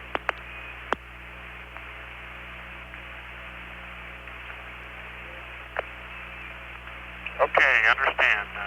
High gain is now in narrow. Maneuver to roll 40, pitch 12, yaw 50. High gain is -38 and 318. Roger, Dave, and after that, we'll need only a roll maneuver to get us into the sextant photo test attitude. Okay, very good. Apollo 15, Houston. Houston 15, go. Roger, Dave. I'm pleased to report that not only did you carry out a successful SPS test burn, but you did a superb Midcourse 2 correction at the same time. In fact, you burned it to within a half a foot per second of being exactly what we wanted. Consequently, we're going to omit Midcourse 2 and Midcourse 3. We'll be looking at a Midcourse 4 correction of around 6 feet per second, it looks like now. And additionally, because of this, we'd like for you to go ahead and secure the mapping camera and the pan camera at your convenience for the procedure that's shown at 31 hours and 10 minutes. Over.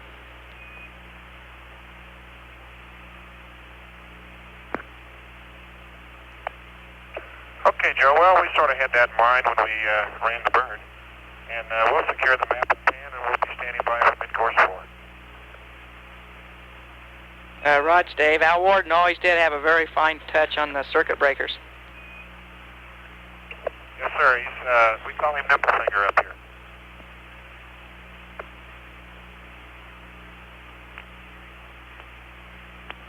Rog, no comment to that one. Okay.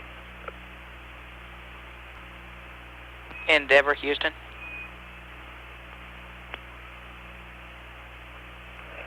Go, Houston, Endeavor. Roger. Al, for your benefit, we'd scrubbed the crew exercise period earlier. We'd like to put that back in again anytime between now and the sextant photo test. Okay, Joe, Jim and Al are doing some housekeeping now, and we're going to make sure we get all the exercise periods for you. Roger, Dave. I'll rely on you for that. Gee, we might even do a couple extras. Endeavor, this is Houston. Please start your battery A charge at your convenience. Okay, start battery A charge. Okay, Dave, and we do have one question regarding the burn. On our data down here, we saw the thrust light go off right after the burn for about 7 seconds and wondered if you noticed the same thing up there. Stand by. Houston, the consensus here is that it stayed on, and I guess we might have missed a short period there in getting the engine off and getting out of P47. But Al and I both feel like it stayed on all the way, but I guess we're not 100% sure of that. Okay, Dave, we copy. Thank you. Okay.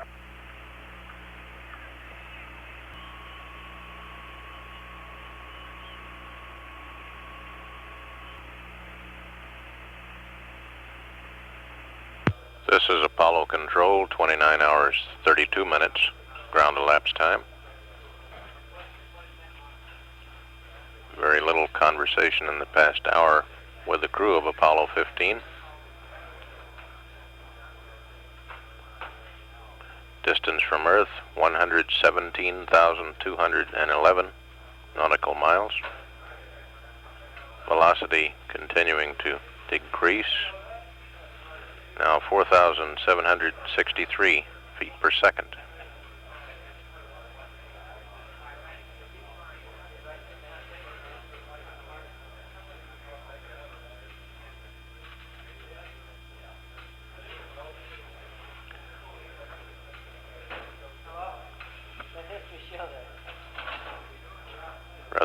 that in the mission operations control room at the present time. All the extra people have broken out for lunch. People that were in here for the test of the service propulsion system, which sufficed quite well as a mid-course correction burn number 2. So well, in fact, that the scheduled mid-course correction burn number 2 and number 3 have been scrubbed as of now. And we're looking toward a mid-course correction burn number 4 of somewhere in the neighborhood of 6 feet per second.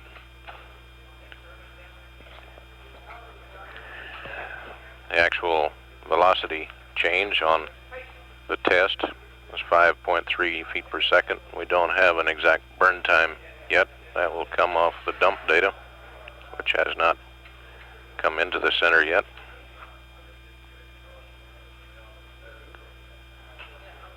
At the time of the burn, the spacecraft was 114,787 miles out from Earth, nautical miles out from Earth. Continuing to stand by on the air-ground loop. This is Apollo Control at 29 hours, 34 minutes, ground elapsed time.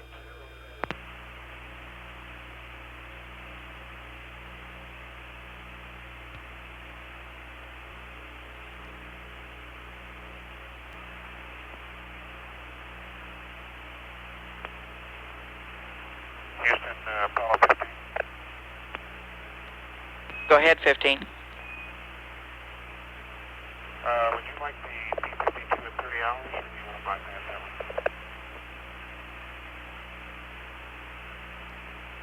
that one? Say that again, Dave. I didn't copy. Would you like the P-52 at 30 hours, or would you like to bypass it? Dave, that's not required. Go ahead and bypass that, please. Okay, thank you.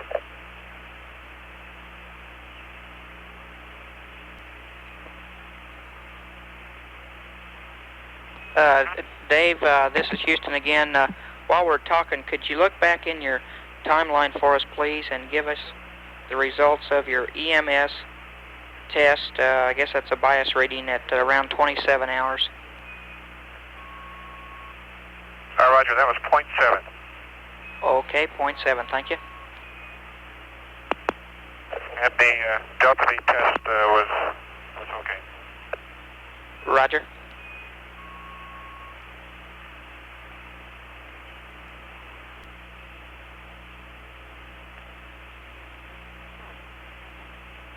This is Houston.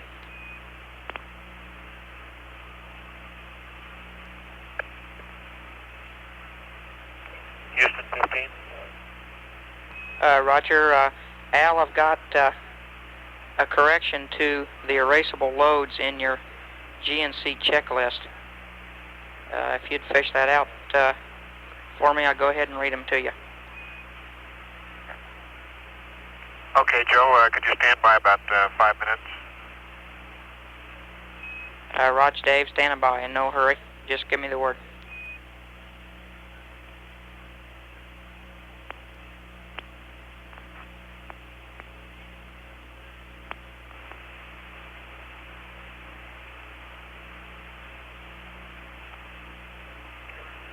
Houston 15, if you could stand by about 5 minutes while our trusty CMP can finish up this exercise period and get with you on that. Roger, I'll stand by 10 or 15 minutes in that case. Okay.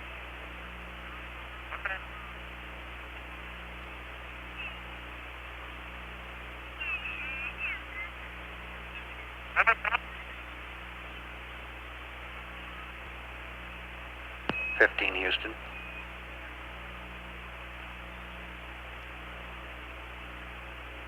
Houston 15. Hey, Dave, and all that going on with that flight plan activities, about 28 hours, we may have missed something. Did you change your lithium hydroxide canister about 28 hours or so? All right, we got that. Okay.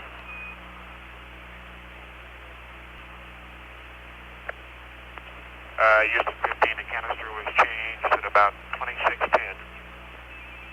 Okay, Dave, we're just seeing a little rise in partial pressure of CO2. That's the reason we asked the question. We'll watch it. Roger.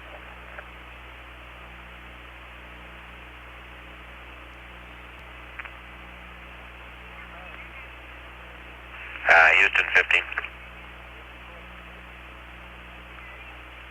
Go ahead, 15. Right, Joe, I'm ready with the raceable update if you want to go with that.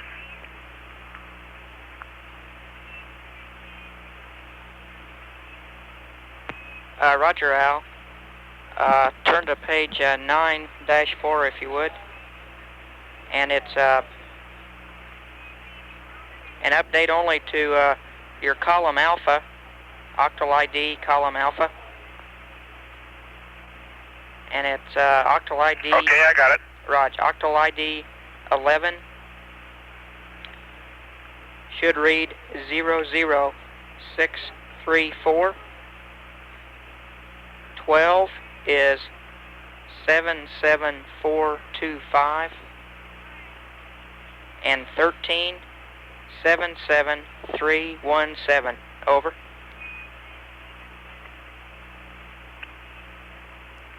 Roger, Joe, understand column alpha, octal ID 11 should read 00634, 12 should be 77405, and 13 should be 77317. Al, there's a mistake in your readback for 12. That should be 77425. Roger, Joe, 77425. Roger.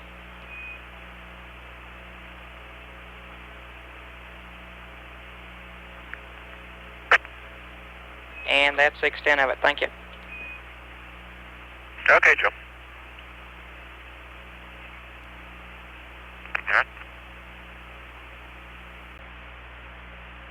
15, Houston. Houston 15, go ahead. Roger, guys. So we're requesting that at your convenience you roll to the sextant photo attitude, which is a roll of 270, the same pitch and yaw you're presently in, so that you'll be getting some sunlight on the sim bay to start to warm it up. And during the roll, we'll call out an antenna change to you.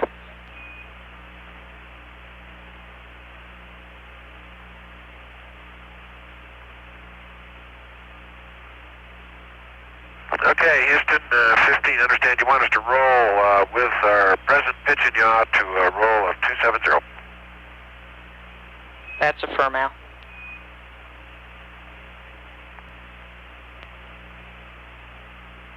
This is Apollo Control, 30 hours, 44 minutes, ground elapsed time. To repeat, in view of the success of the service propulsion system test, back at 28 hours, 40 minutes, 30 seconds, the schedule mid-course correction number 2, shown in the flight plan at 30 hours, 55 minutes, some 11 minutes from now, will not be done, nor will mid-course correction number 3 be performed. Mid-course correction number 4 right now looks like it might be in the neighborhood of some 6 feet per second.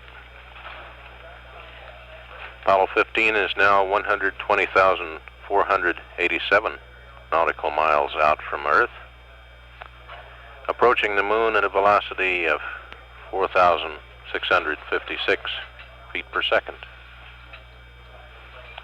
At 30 hours, 45 minutes, ground elapsed time, live on Apollo 15 air ground, this is Apollo Control.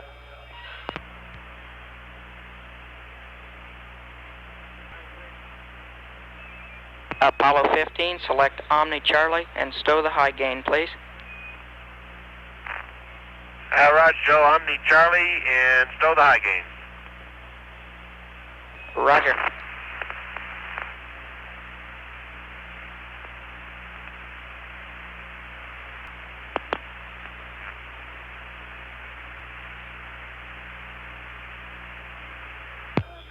This is Apollo Control at 31 hours 13 minutes ground elapsed time. Shift handover underway here in the control center. Milton Wendler's Maroon team of flight controllers taking over from Jerry Griffin.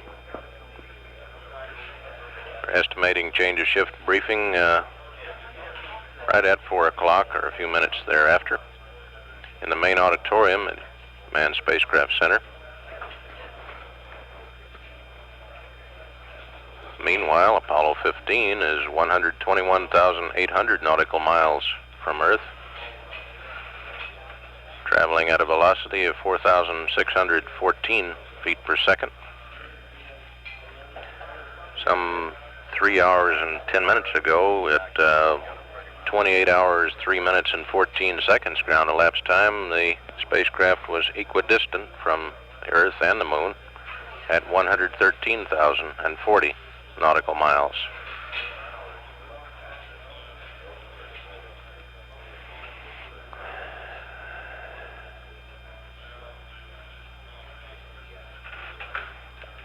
Very little contact with the crew in the last hour or so. Their usual quiet selves. And at 31 hours 15 minutes ground elapsed time, this is Apollo Control.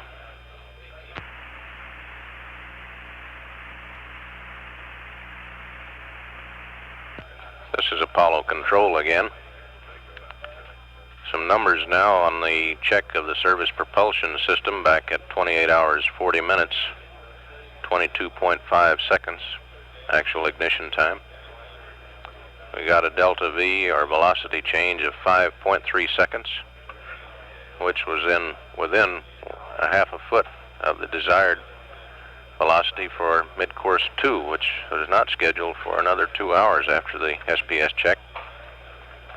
The burn time was 0.7 of 1 second, which is fairly rapid reaction time when you consider it was a manual burn, essentially.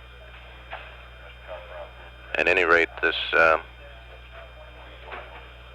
unscheduled mid-course correction burn number 2, brought about by this test, has resulted in mid-course 2 and mid-course 3 being canceled. And the flight dynamics officer is looking at a value of some 6 feet per second for mid-course burn number 4. At 31:17 ground elapsed time, this is Apollo Control.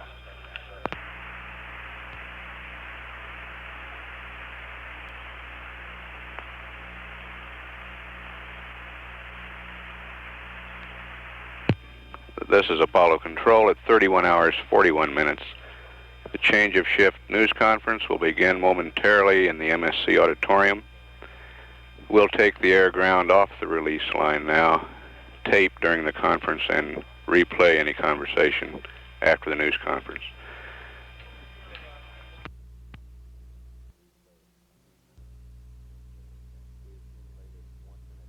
This is Apollo Control at 32 hours 17 minutes. We accumulated 1 minute 18 seconds in air-ground tape during the news conference. We'll play that back now. 15, this is Houston, go ahead. Yeah, question on the UV procedures.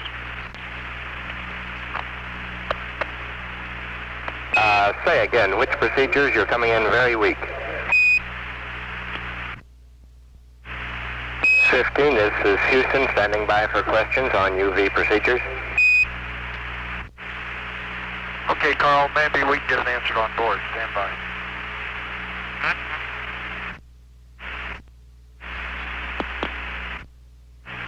Houston's 15. I think we have an answer. Thank you. Roger.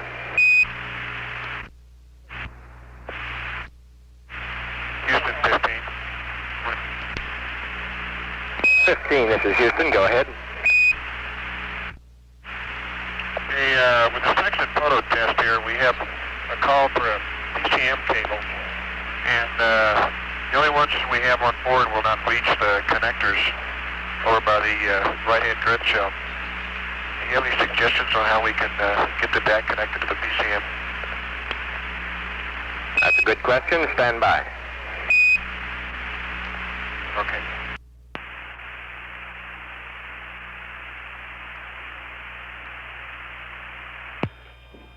This is Apollo Control. We're back live on air ground now. Apollo 15 is 124,660 nautical miles from Earth. Velocity 4,524 feet per second. At 32 hours 19 minutes, this is Mission Control, Houston.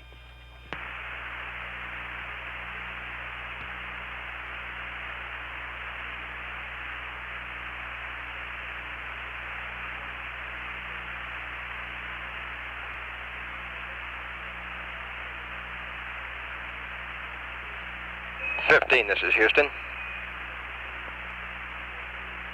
Houston 15.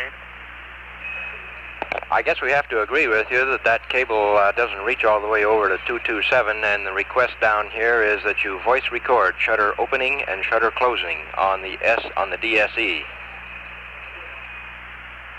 Okay, voice record, shutter opening and shutter closing. We'll do that. Thank you. Okay, and be advised, we also tried to get it to panel 162 without success. It was too short for that one, too. Roger, we copy.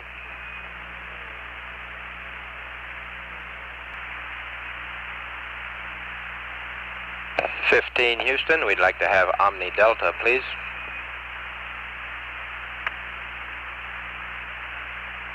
Roger, Omni Delta.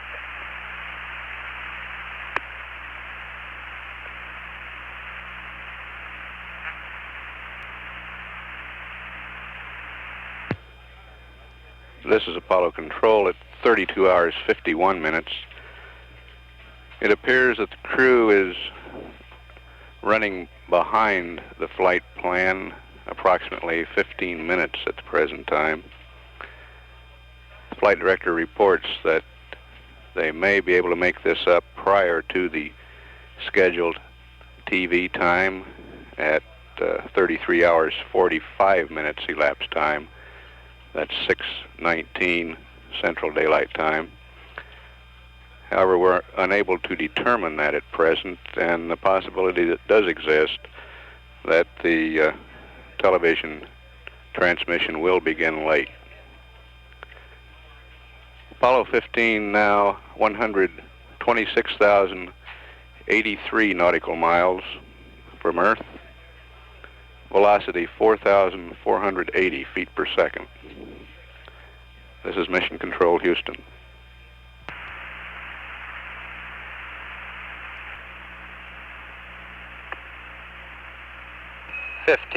This is Houston. We're anxious to know down here if you've checked the LM CM Delta P. Not yet, Carl. We will, though.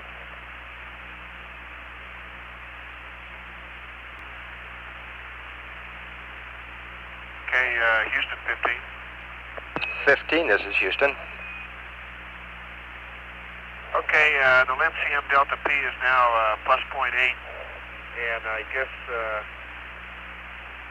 there's no need to do the tunnel vent valve, is there, at this stage? Looks to us like we can go ahead and bring the pressure back up, equalize the Delta P before we get into the tunnel. Stand by.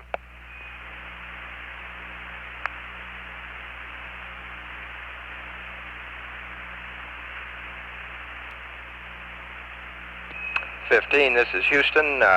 We would like to go to vent on the tunnel vent valve until the Delta P is greater than 2.7.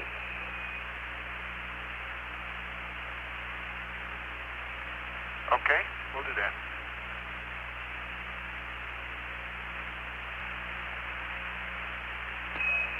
Dave, we'd like for you to tell us when the Delta P gets to 2.7 and stop there. The basic problem here is we want to dump the residual atmosphere out of the LM in order to put in good fresh oxygen before we have you climb in. We're sort of up against the timeline now. Okay, that's what we... Righto. Okay, that's what we figured, Carl. We'll be okay. Good, okay.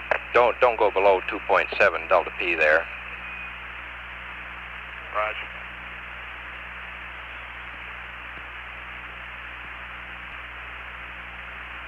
Okay, Houston, we're at 2.7 on the Delta P on tunnel main. 15, this is Houston. Say again. Roger, we're at 2.7 on the Delta P on the tunnel band.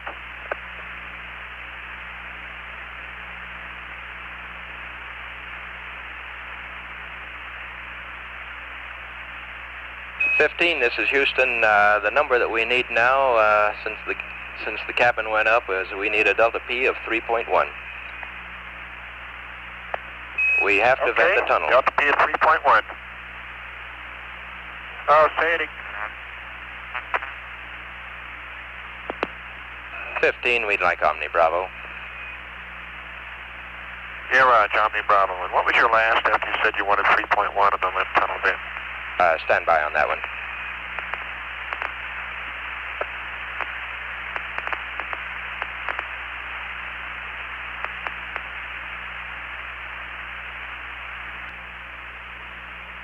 Uh, 15, this is Houston. To keep our record straight here, we're anxious for you to bring the tunnel down until we have a Delta P of 3.1.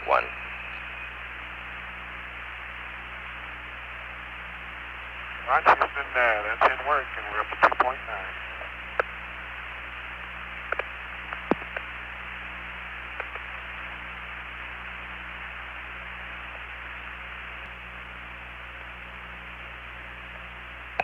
This is Houston. There's a couple of readouts we'd like to get when you have time. First of all, we'd like to get the PRD readouts for all three of you. And we'd also like to have the magazine numbers used for the sextant photography and for the UV photography. Okay, those are the magazines are as per flight plan, and we'll get you the PRDs so we can get down into our suits. We'll get them before the day's out. Okay, Dave. And incidentally, can you give us any sort of report on that number 5 window?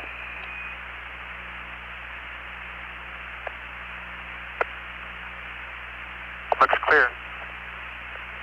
We copy. Thank you.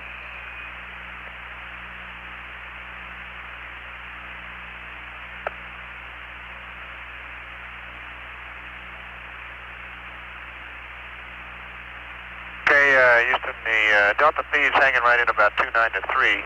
I'd suggest we pressed on, huh?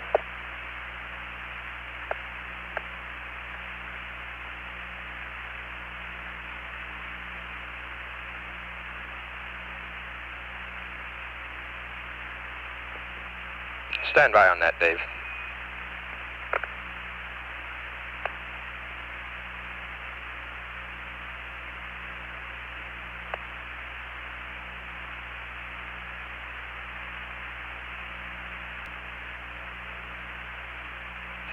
This is Houston. Time is not too critical. We'd like to let it vent a little longer. Try to get 3.1. If we don't reach it in about 5 minutes, we'll probably go ahead.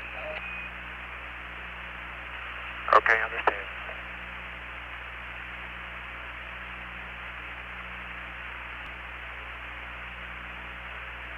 Okay, Houston, 15, we're reading 3.1 now.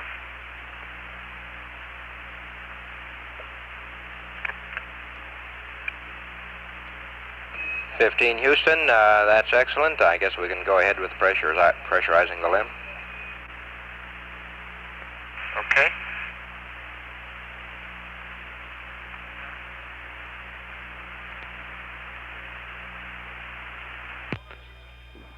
This is Apollo Control at 33 hours, 33 minutes.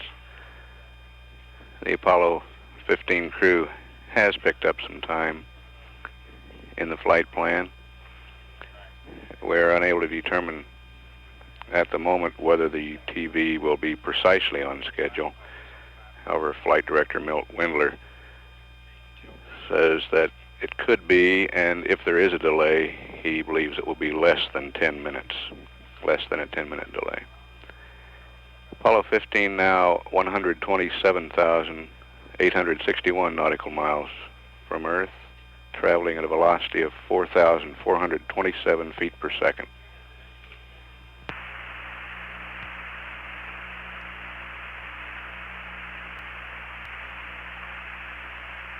This is Houston. Can you tell us how the pressurization is going? Oh, we're all squared away and the probe's coming out.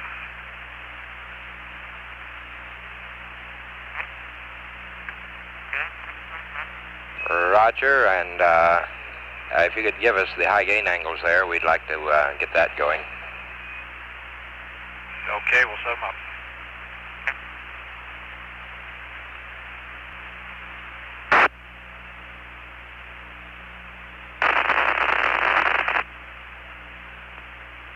Okay, Houston, the probe is out, and it worked very smoothly. We copy.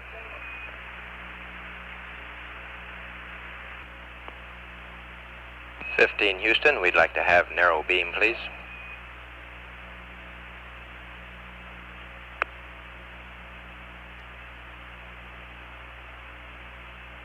Okay, Carl, you got narrow. Thank you.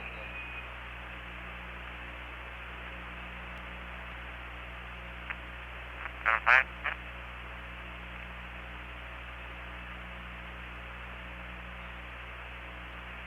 15, this is Houston. Whenever you have a chance up there, we're interested in seeing some TV. Right, Houston. We thought we'd get the tunnel cleared out because with all the extra gear in the command module, it's sort of tough to find a place to stow everything, and the TV is right now sort of in the way, so we'll try and get to you as soon as we can. Okay.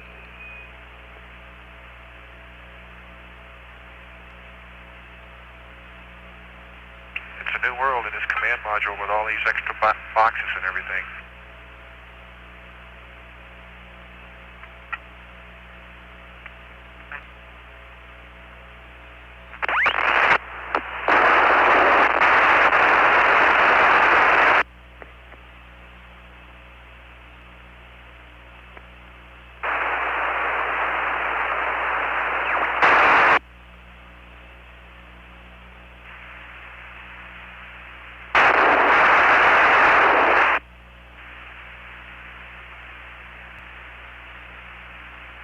Houston, this is 15.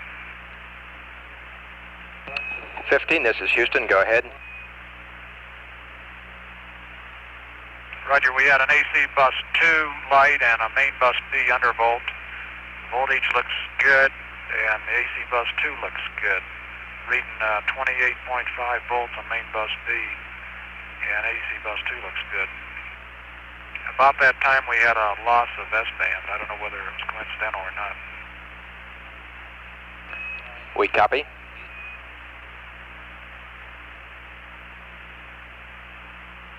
"15, this is Houston. We saw some of those problems here on the ground too, and we would like to get back on the high gain if you would reacquire."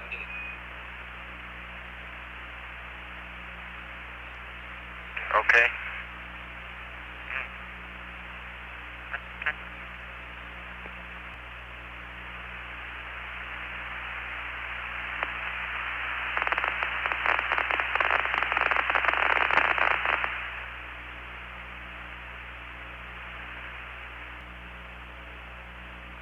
Okay, Houston, you should have the high gain now.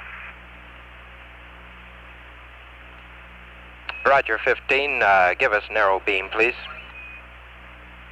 Narrow.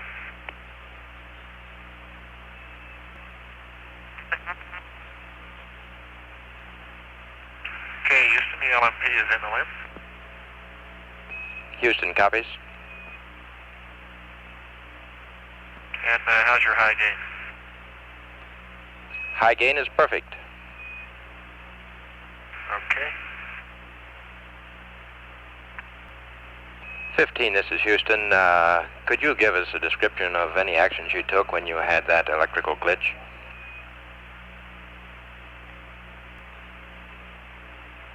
Carl, Jim just reset both, and everything seems to be okay now. He checked the voltages, and they were fine. Thank you.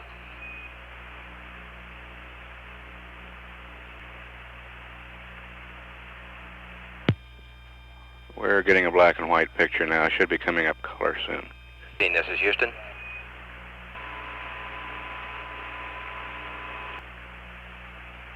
Hey, Carl, you getting anything in on the TV? Negative, we have no signal yet. Just coming. Pardon me, something is just now coming down. Okay, fine. I'm over in the limb with them, and they're just going through the checklist. Very good.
15, this is Houston. We're getting a reasonably good TV signal from you. And we have about 4 procedure changes connected with the ASA heater circuit breaker coming up at about 34:30 in your timeline. And we'd like your choice as to whether I read it up to you as a block or whether you want us to read it to you step by step when the time comes.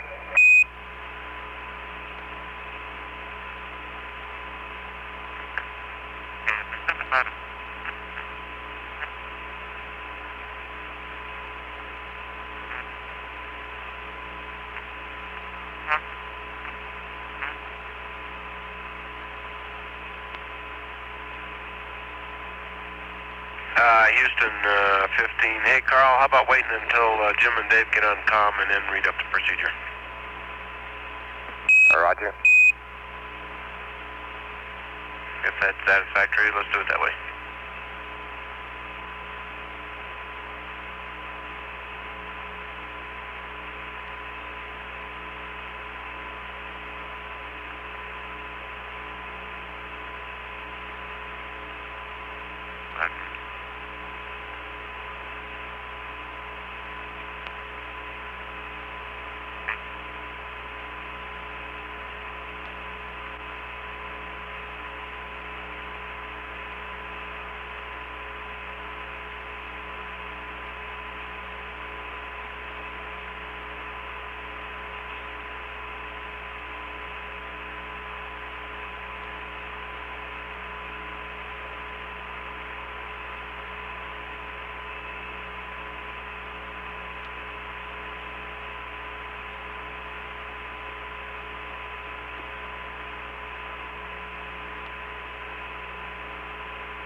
This is Apollo Control at 34 hours, 1 minute. Dave Scott and Jim Irwin are going through a LM checklist to ensure that all of the switch settings in the LM are the same as they were pre-launch, that they have not somehow changed position since launch.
15, this is Houston. Go ahead, Houston, 15. 15, when you had the S-band loss back there a few minutes ago, we think the problem was basically on the ground. And when you lost uplink, it's likely that your high-gain antenna slewed against the limits, and we wonder if there was any circuit breaker resetting required to get you back up. Okay, Carl, stand by one, I'll find out.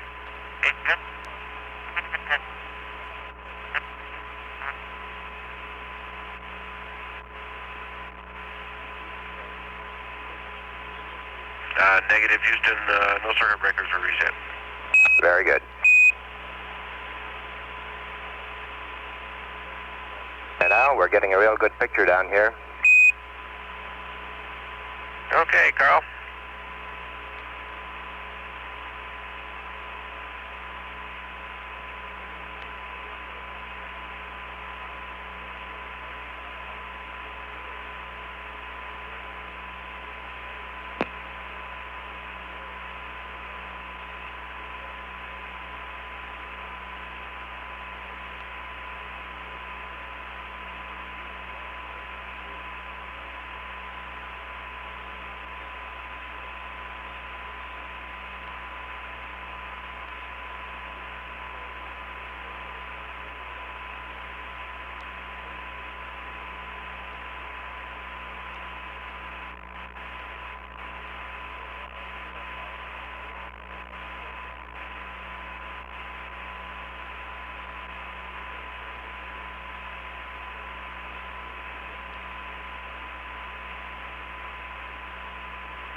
The conversations since the start of the TV have been between Capcom Carl Heneyes and Command Module pilot Al Worden. Major Worden reporting that Dave Scott and Jim Irwin are not on the air-ground communications while they are completing the checklist.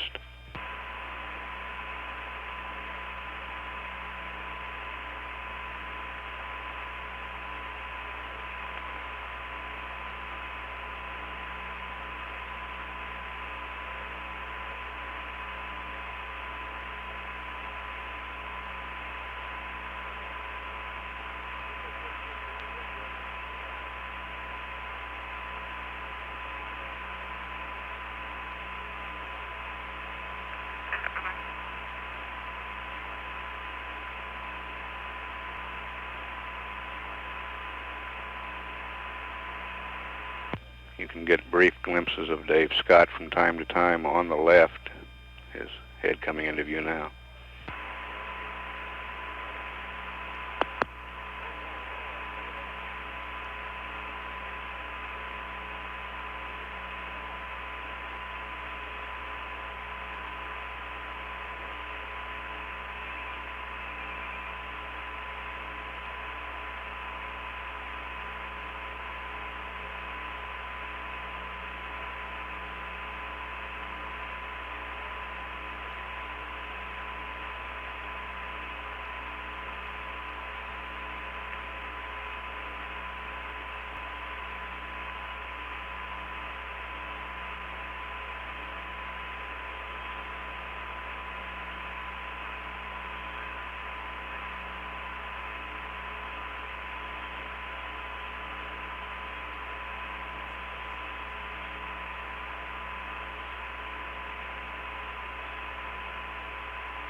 Checking part of the environmental control system now.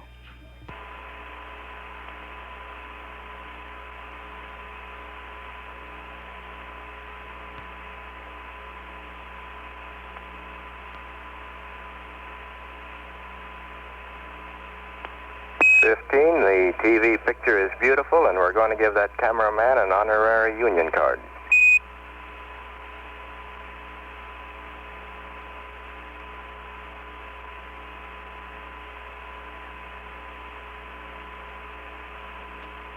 The cameraman's got too many hands busy to answer you right now, Carl.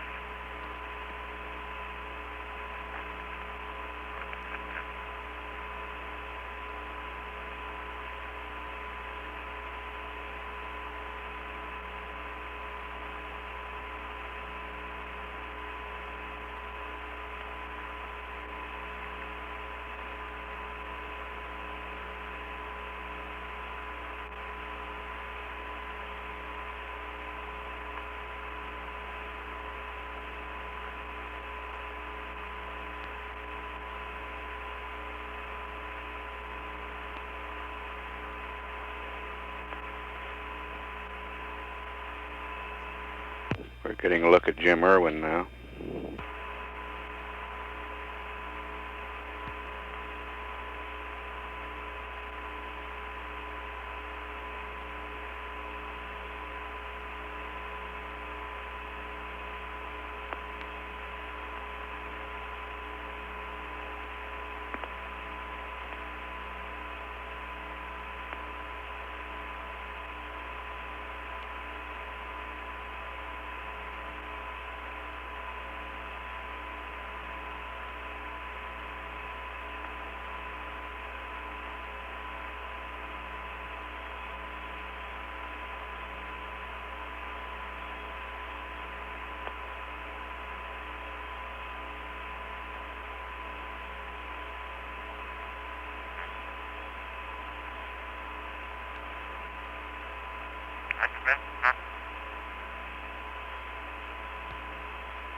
Houston 15.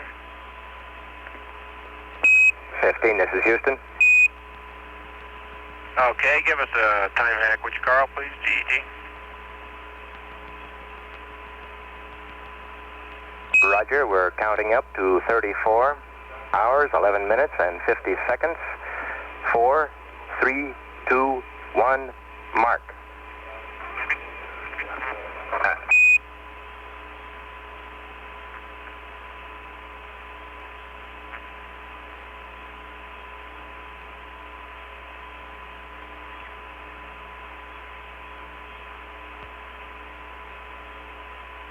Houston 15.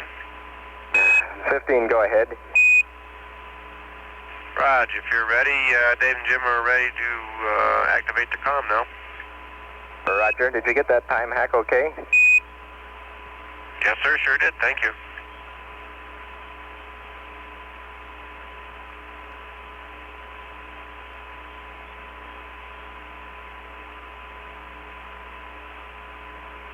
That picture is coming from 129,473,000 nautical miles in space.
Houston 15. 15, go ahead. Roger, Carl. You guys ready to start a comm check now?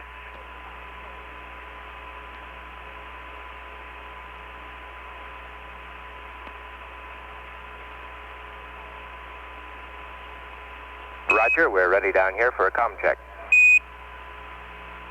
Okay, coming your way.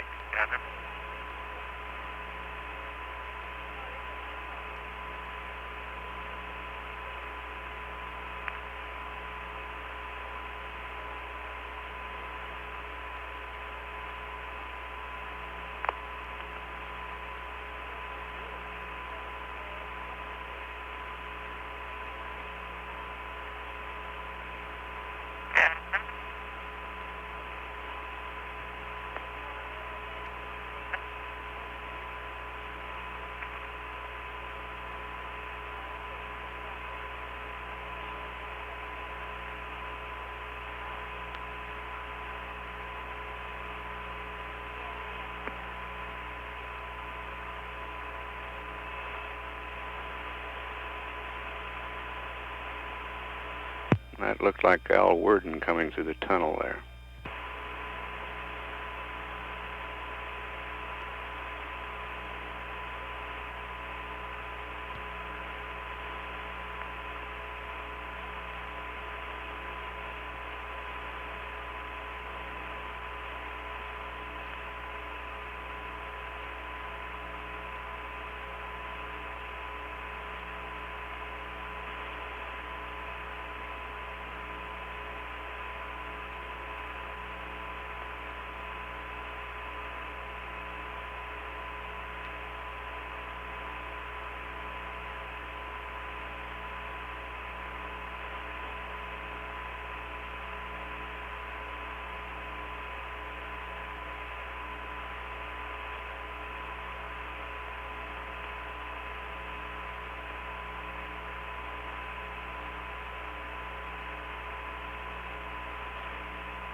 Hey.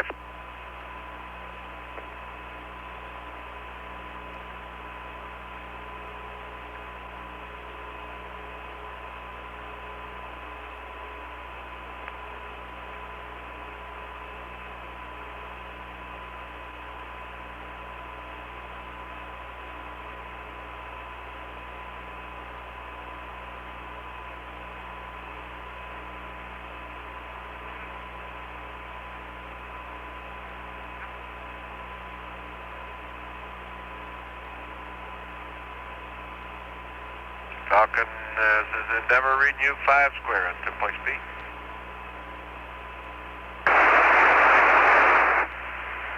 Endeavor, this is Houston. I got your message loud and clear.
Houston, Endeavor.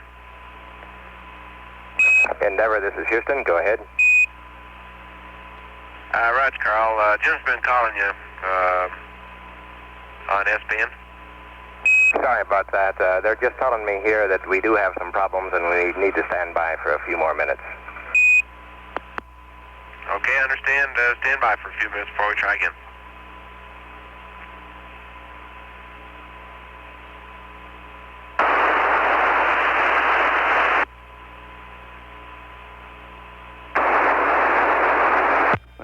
Problem is with the tracking station at Goldstone, it's expected to be cleared up very shortly.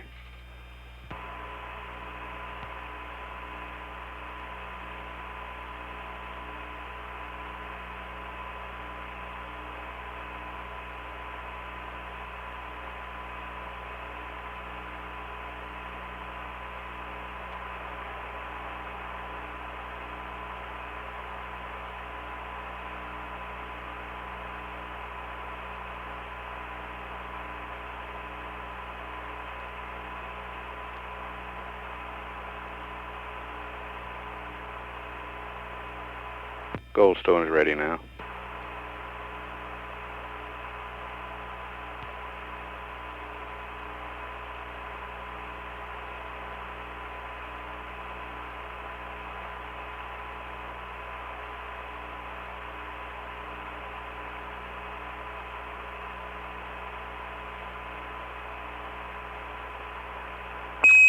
This is Houston, and we're all set up for the voice check.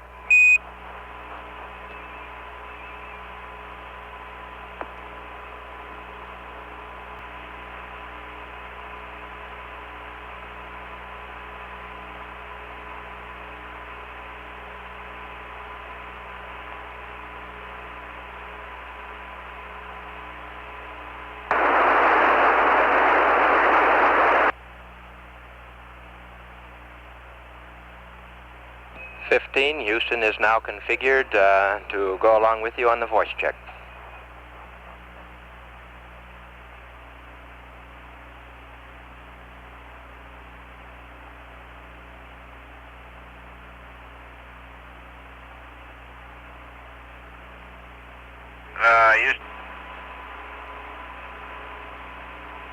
Houston, this Endeavor, apparently Falcon is reading you 5 square, but you're not reading him.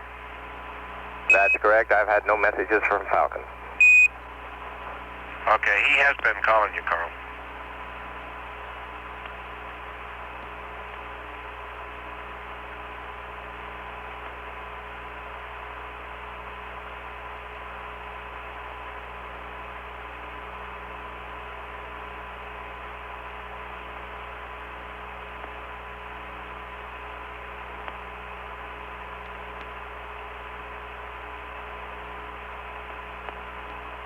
Houston 15. 15, this is Houston. Okay, Carl, what are you receiving? Are you getting any low bit rate from the LM, from the Falcon? That's affirmative. You are, okay.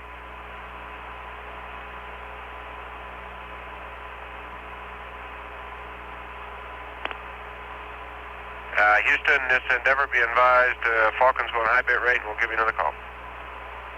Roger.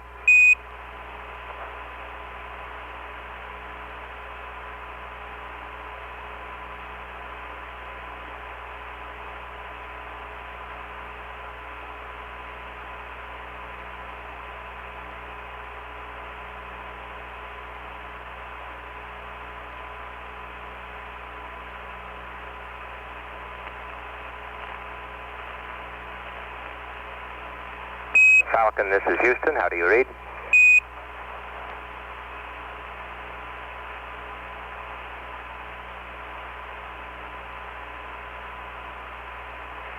Houston, this Endeavor again. Apparently, Falcon's still reading you, but you're not reading him. How do you pick him up with high bit rate?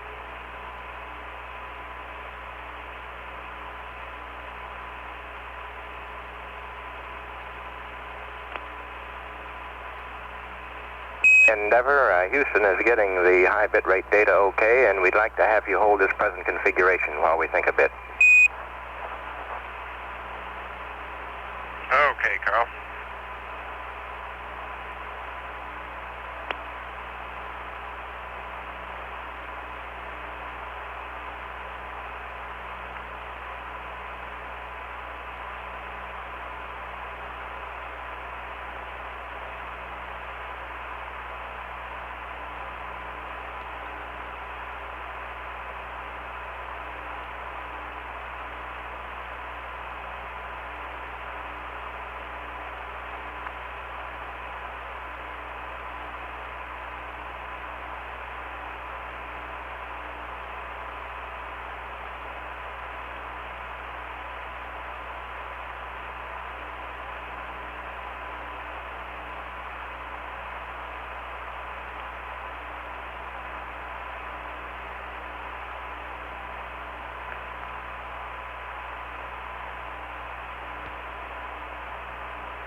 Pretty?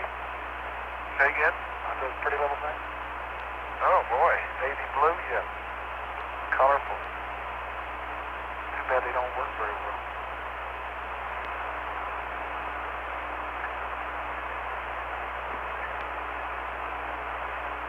Alright, have them watch you configure the camera. You do? Yeah, that might be embarrassing. Really? Because you might not get a... Should be back over to the right-hand side. Oh, my. You had it last time when you were cleaning up the screens.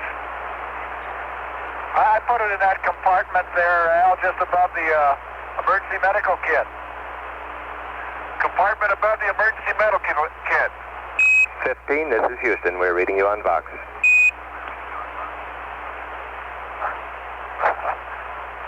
Okay. Down voice. Oh, yeah, they would. Hot mic. Good, I'm glad you're reading us, Houston. Finally.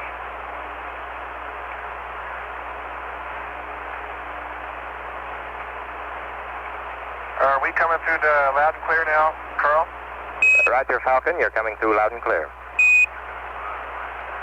Okay, I guess while we're in this position, we gotta go back to low. We've got, we gotta go back to low bit rate. Yeah.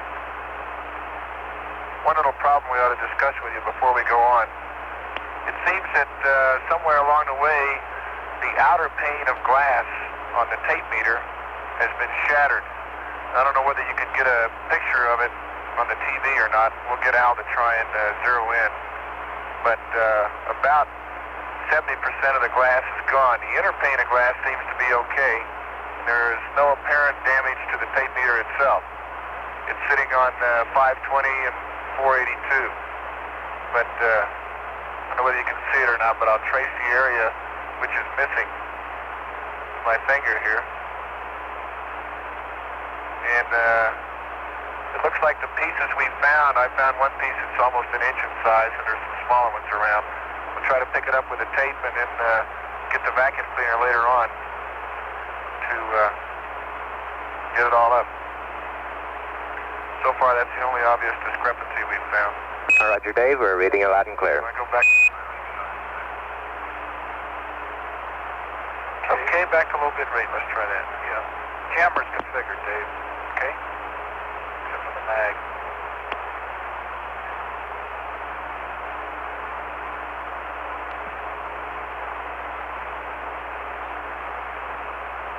Okay, we're on low bit rate.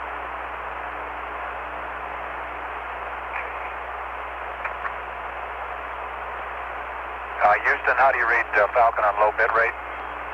Falcon, Houston's reading you loud and clear on low bit rate. Roger, we read you the same. Okay, let's go back biomed right, high bit rate. Okay. High and right.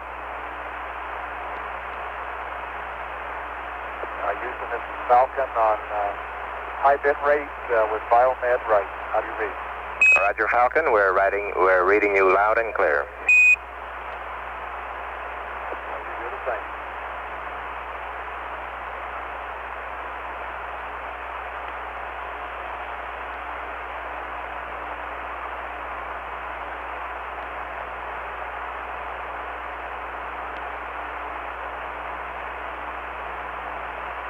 Houston, this is Falcon again, biomed right and low bit rate. Roger, Falcon, we're reading you loud and clear on biomed right and low bit rate.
Endeavor, we're not reading Falcon at the present time, and we've had loss of signal.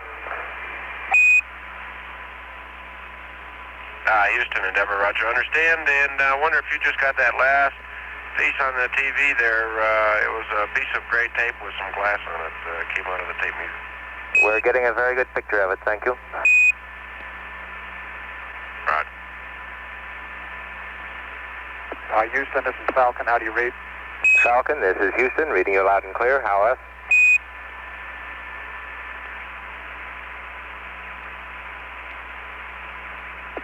Houston, we caught the first part of your transmission and then you were cut out. Roger, Falcon, this is Houston. How do you read us? I'll read you loud and clear.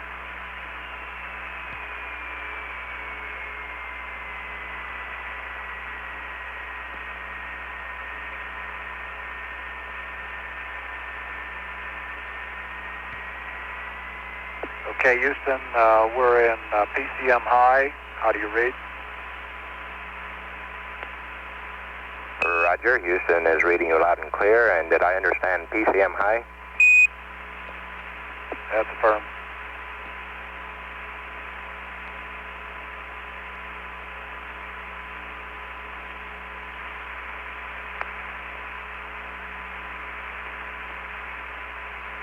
Houston, this is Falcon standing by for a voice and range check.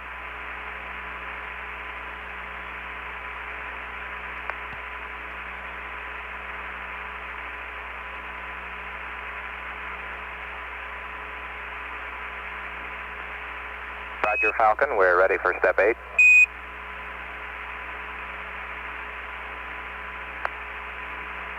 Houston, we're configured for step 8. Roger, Falcon, we're reading you loud and clear. How else? Loud and clear. The picture is Dave Scott. The voice is Jim Irwin.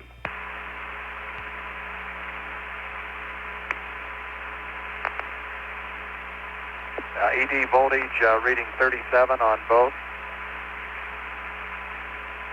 Roger, Falcon, we copy that.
Falcon, this is Houston. Go ahead, Houston, Falcon. Roger, we'd like to tell you that the initial problem with the S-band was a ground problem. And it looks as though all of the comm checks are go. And we would like to ask if our VHF uplink was okay.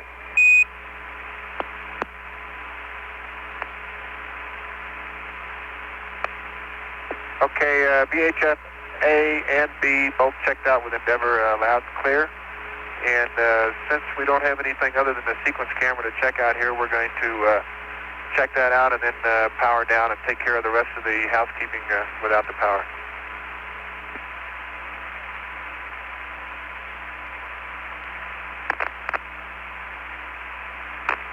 Roger, Falcon.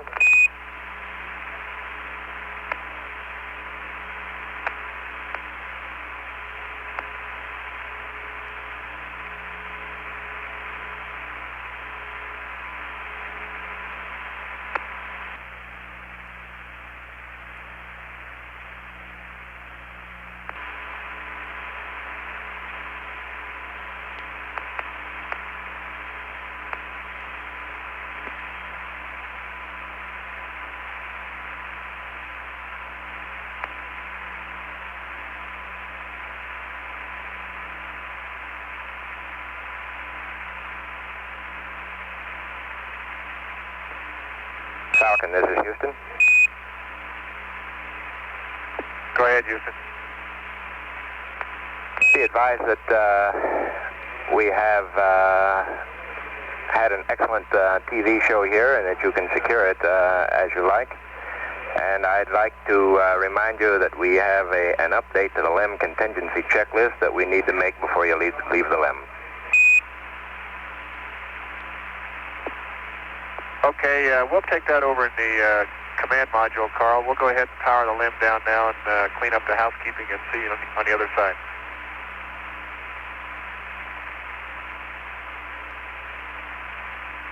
Falcon, stand by. We're interested in the ops checkout. All right, we can give you that from the command module. Roger. We'll do all the housekeeping. We'll just give you a report from Endeavor.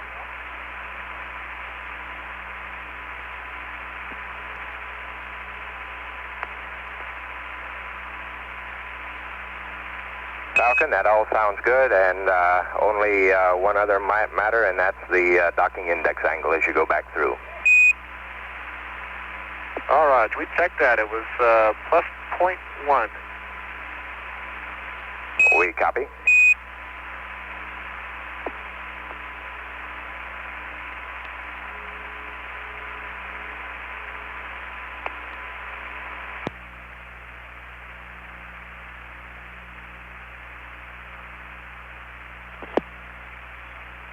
Hey, Houston, correction, that's a minus 0.1. Houston, correction, that's a minus 0.1. Correction received. It's so close to zero, it's hard to tell.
Houston, Endeavor.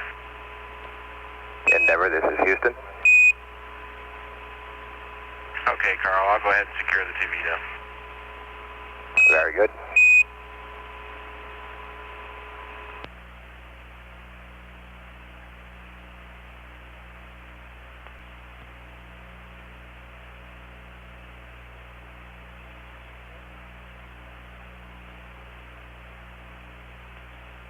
This Apollo control at 34 hours, 49 minutes.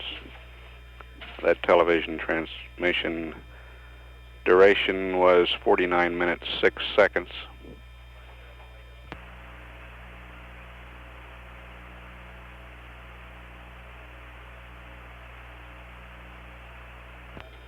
The broken glass on the tape meter will not be a constraint to the mission.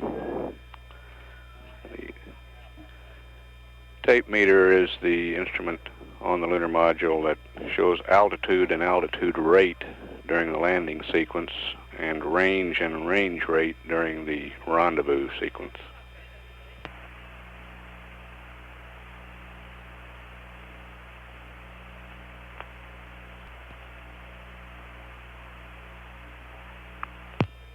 This is Apollo control at 34 hours, 54 minutes. Telmu, the flight controller who monitors the lunar module electrical power system, got a good look at Falcon's batteries on telemetry while the lunar module was powered up. Reports that the battery condition is excellent.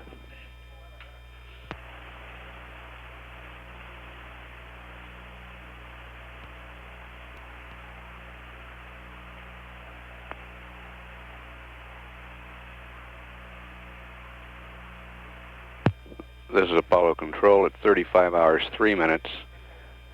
Apollo 15 now 131,660 nautical miles from Earth. Velocity 4,314 feet per second.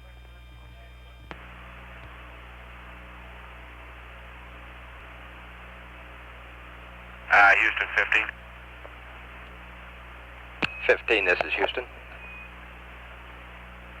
Hey, Carl, got some OPS checkout numbers for you if you want them. Very good, go ahead.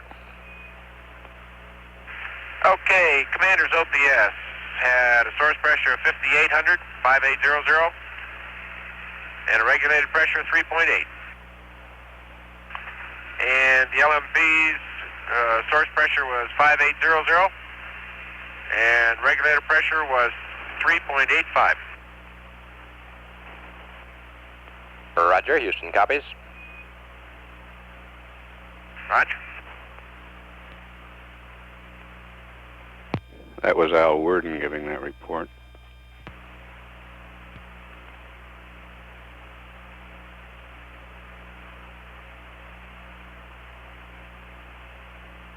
And 15, when Jim has a couple of minutes, we'd like to ask a few questions about the high gain antenna.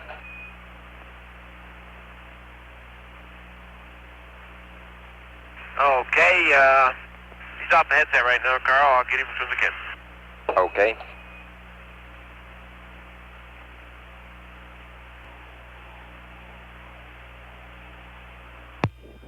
This is Apollo Control at 35 hours 35 minutes.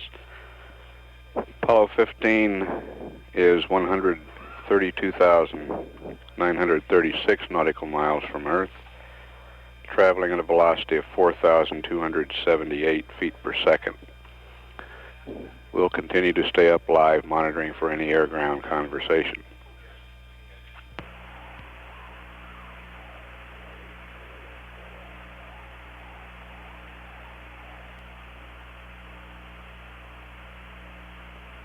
This is Houston.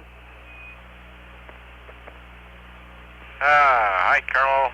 Hey, listen, we're going to start up PTC here pretty soon. Do you want to update which RCS jet you want me to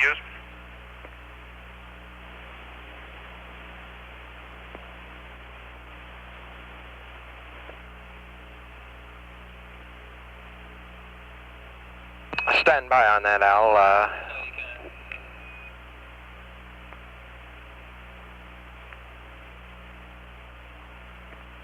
Okay, I'll go ahead and do the Verb 49 maneuver and start damping rates. Negative, Al. We want to stand by in this attitude.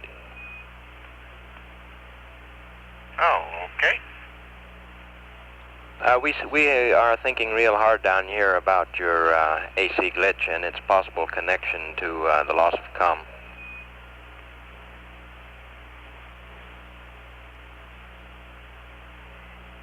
Okay.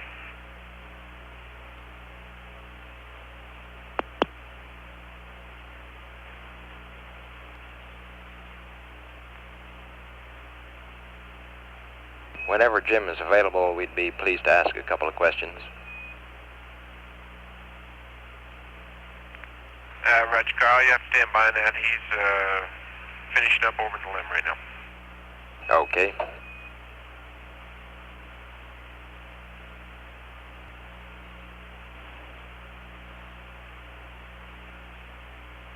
Al, if you're looking for a job, I could read you up a flyby pad.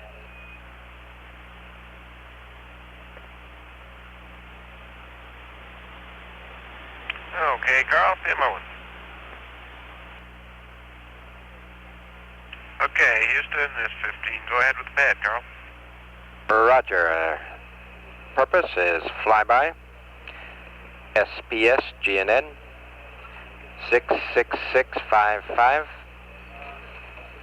plus 124 minus 011 073 30 5680 plus 02572 plus 02309er minus 03149er 331 109er, 079er, NA, plus 00208, 04676, 111, 04630, sextant star is 02, 1485,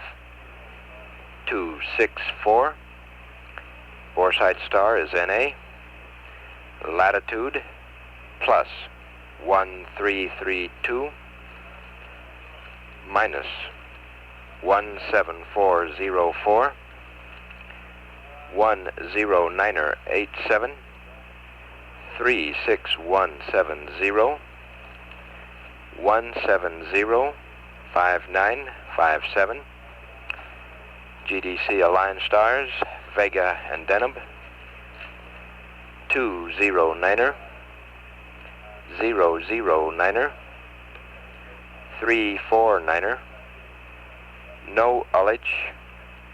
Comments: the burn is SPS docked. Number 2, use onboard preferred refs mat because of yaw gimbal angle.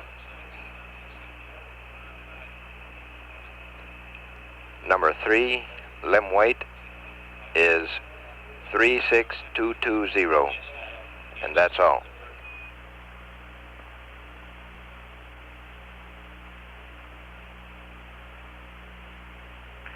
Roger, understand. Purpose is flyby. That's SPS GNN. And the pads as follows: 66655 plus 124 minus 011 073 30 5680 plus 02572 plus 02309 minus 03149 331 109 079. And the next is NA, and I missed a couple in there. Picking up at Sexton Star would be 02 1485 264. Boresight Star is NA. Latitude is plus 1332. Longitude minus 17404. 10987 36170 1705957. Vega and Deneb are set stars with angles of 209, 009, and 349. No ullage.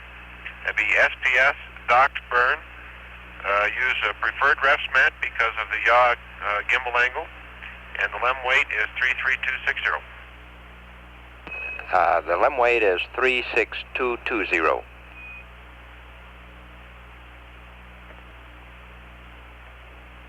Okay, Carl, I understand. 36220. That's correct. And down in Noun 44, HP is plus 00208. Delta VT 04676.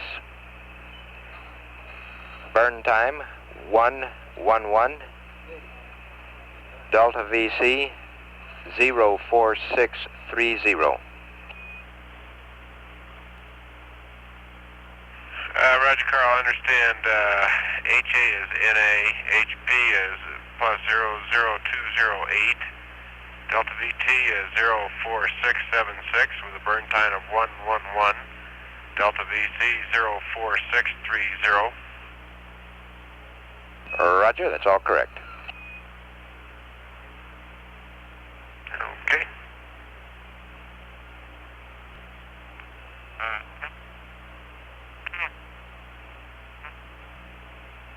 Houston, this is Endeavor. Houston, this is Apollo 15, over. 15, this is Houston. This is Houston, go ahead. Yes, Carl, this is Jim. I'm back in and on Tom. As far as that AC and main bus undervolt, I have not much more to add than what I said before. Do you have any other questions? Roger, stand by just about 30 seconds and we'll come up with a couple. Okay. 15, this is Houston.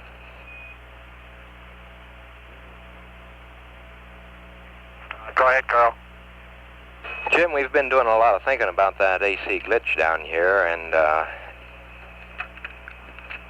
the coincidence of time makes us guess that there was a connection with that power loss, but we don't see how. We'd like to start off with a couple of questions. The first one is that when you reacquired on the high-gain antenna, did you possibly notice that the high-gain angles were different from what you'd set on the knobs? Yes, as a matter of fact, they were. Okay. But I did nothing up here to reacquire on the high gain. It came back automatically. Okay, that's interesting information. Were there any talkbacks noted changing state at the time of the glitch? No change that I noticed. Okay, was anyone in the tunnel at the time of the glitch?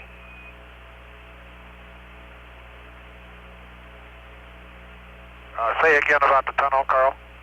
Was anyone in the tunnel at the time of the glitch? Stand by.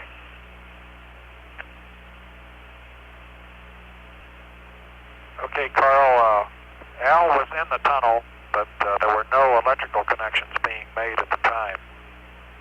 Roger.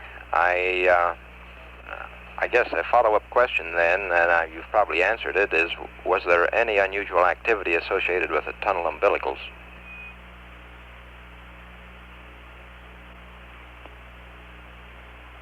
We don't think so, Carl, not at that time. Okay, and another question in this line is what was and is the position of the LM Power 1 main B and 2 main B circuit breakers on panel 5? Stand by. They're both in. Roger. Okay, if you have some minutes to spare up there, we'd like to go through a cockpit check for open circuit breakers connected with main B and AC2 on the theory that whatever happened might have blown a circuit breaker that wasn't obvious to you. Okay, I'll do that now. We suggest that, you know this, figures 3-1 and 3-2 are a good guide to that for the normally open circuit breakers. I'll check all circuit breakers. Jim, I've got the diagrams down here if there's anything I can do to help you.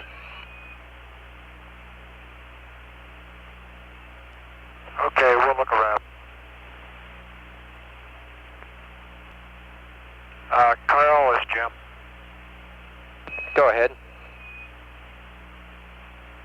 Roger, on 226, under lighting, numerics integral, LEB, AC2 has been popped.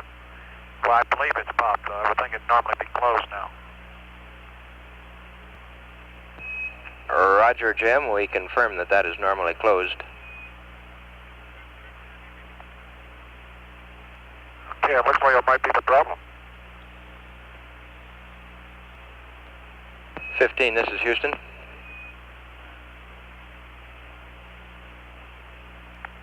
Go ahead, Carl.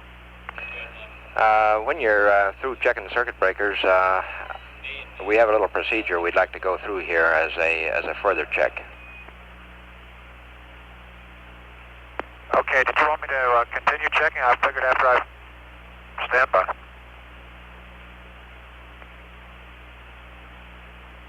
Roger, Jim. We'd like to have a complete check there, and don't reset that circuit breaker incidentally. Oh, I understand. Okay, Carl, I checked all the circuit breakers, and that's the only one that seems to be out of configuration.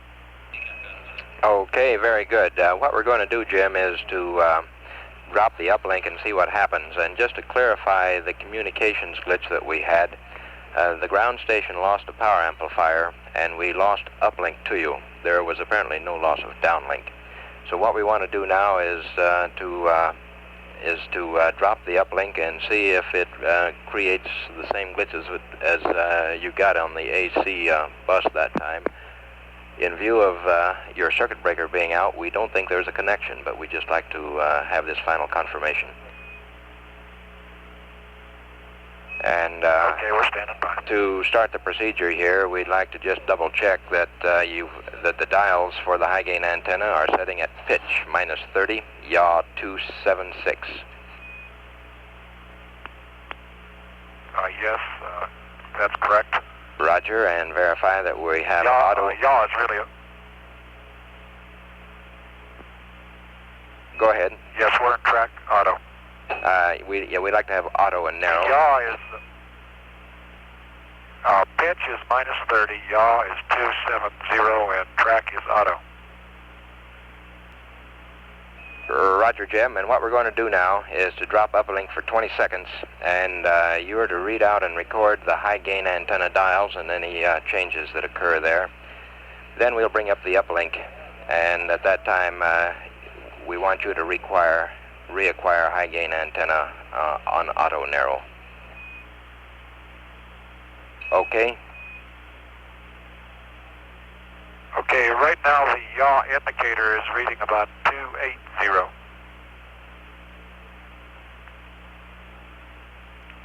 What does your dial say? The dial is 280, the thumb wheel is 270. That's okay. And are you ready for us to drop the uplink? Go ahead. Yes, go ahead. Okay, we'll be dropping the uplink for 20 seconds. Here we go.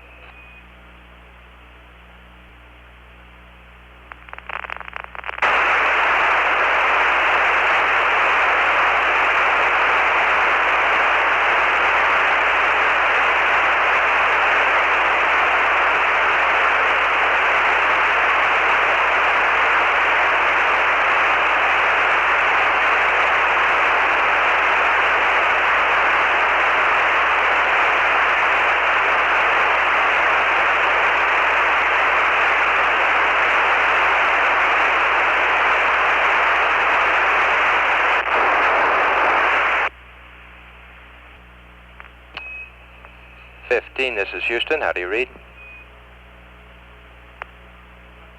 This is 15. I read you loud and clear. Roger, did you observe anything special up there? Nothing other than the pitch went to 0 and the yaw decreased just very slightly. And of course, when you reacquired, it went back to pitch went back to 30. We copy. 15, this is Houston. That's enough troubleshooting, and we're ready to go to PTC now.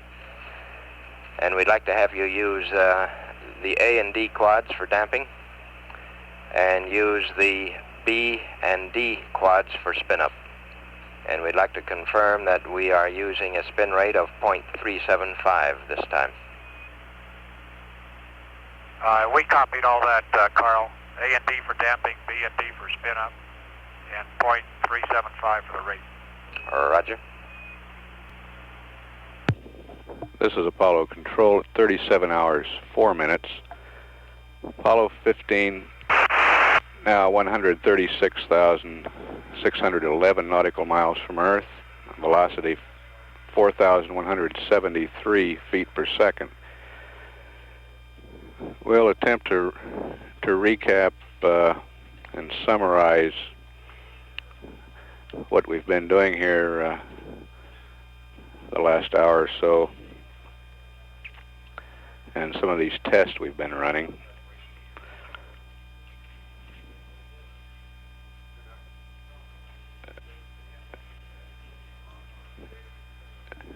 The Goldstone tracking station lost a power amplifier affecting a transmitter. We had a temporary loss of data. At the same time, on the command module, an AC bus voltage alarm occurred. We've been running some tests to see whether there was any connection between the mishap at the tracking station and the alarm on the spacecraft. It now appears that these two things were coincidental, that there was no connection. We found an AC lighter circuit breaker that has popped, which would have given the alarm. The crew has checked all of the circuit breakers. This circuit breaker going out would have triggered the alarm seen in the command module. The circuit breaker affects only some lighting in the command module and can be worked around if it presents a problem. We see no major problem at the present time on the spacecraft in connection with this.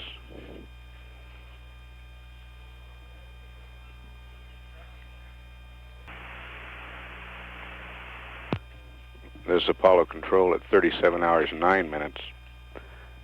The flight controllers who monitor lunar module systems have been reporting to Flight Director Milton Windler on the status of these systems as they were observed by telemetry during the LM activation period. They all appear to be in good shape. The batteries look good. The descent propulsion system parameters are normal. The LM reaction control system parameters all normal. The supercritical helium pressure is good. That's the pressurization for the descent propulsion system.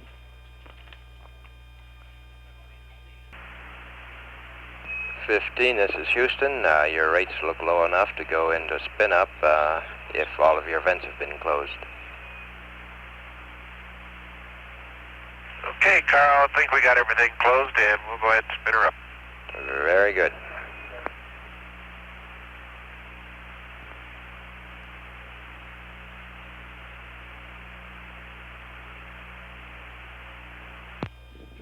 This is Apollo Control. This spin-up will establish the passive thermal control mode for the rest period.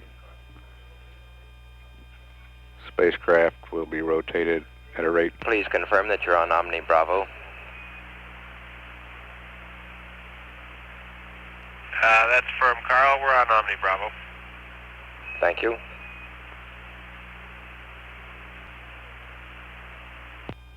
The desired rotation rate for PTC is 0.3 of a degree per second.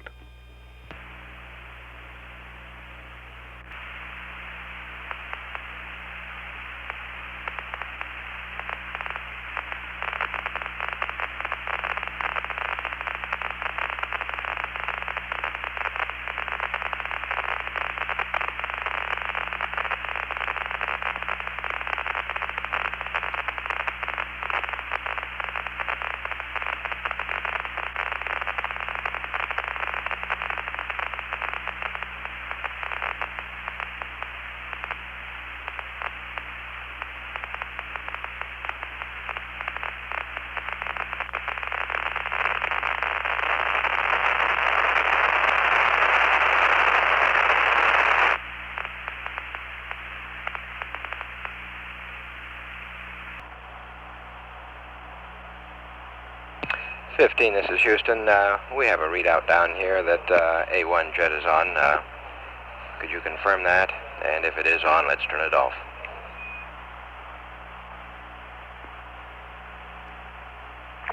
Roger, Houston 15. Your readout is correct and it's now off. Sorry, Carl, I overlooked that one. Thank you.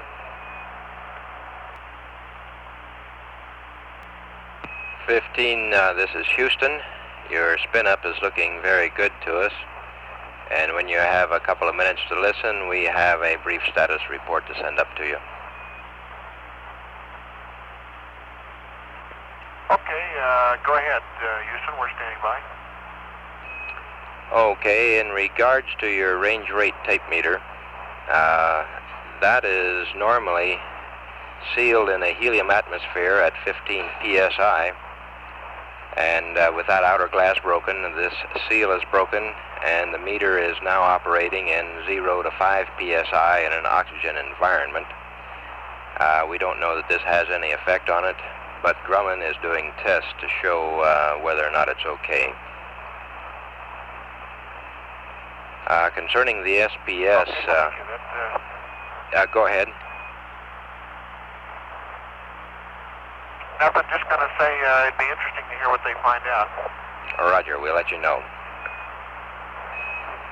Concerning the SPS, we're still reviewing the LOI procedures that we'll use, but it's probable that we'll want to start automatically on bank B and bring on A 5 seconds later using the circuit breaker, and then turning it off at 6 minutes and finishing up the burn on bank B. It's probable that the other burns, except for TEI, will be done on bank B only. Any comments on that? No, that's just about what we were thinking too, Carl.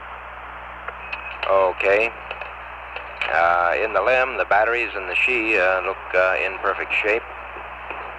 And concerning the lighting circuit breaker problem, we're still getting in the data in down here, and we'll review the situation with you tomorrow. We see no problem with the high gain antenna. And other than your crew status report and your onboard readouts, that just about wraps up the evening. We'd still like to have your PRD readouts. And I guess we have a battery charge in progress that will need to be cut off. Okay, Carl, we'll finish up the rest of the items here and bring you up to date on all the readouts. And sorry about the PRDs, but we have to get into the suits, and the suits are stowed in the LC bag. It's a fair job, and we'll sort of use that as one of the exercises here tonight. Okay, no problem on that. And I have the update to the LM contingency checklist, and if you want to take it this evening, I can give it to you. Otherwise, it can be put off till tomorrow.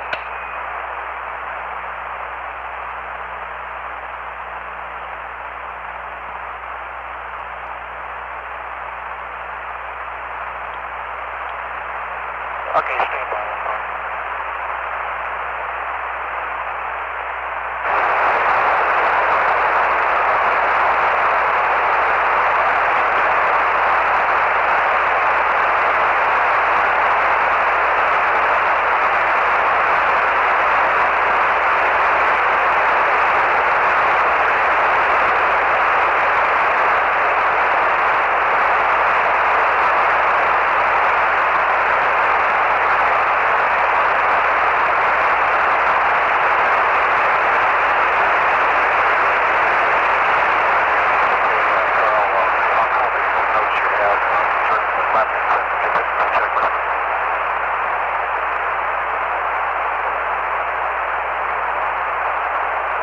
This is Houston. I heard you trying to come through, but we were noisy just then.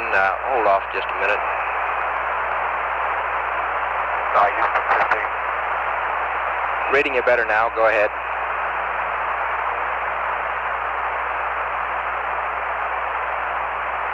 "15, this is Houston. Houston 15. 15, this is Houston. I'm reading you loud and clear.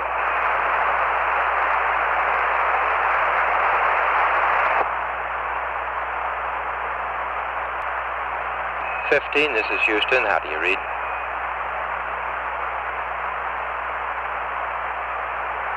Loud clear. Roger. Did I understand that you were ready for the LM flight plan contingency checklist update? Yes, I am, Carl. Roger. On page 1-1, down under power transfer and RCS heater activation. Go ahead. At the end of step 2, add the following line. Circuit breaker 16, stabilization/control,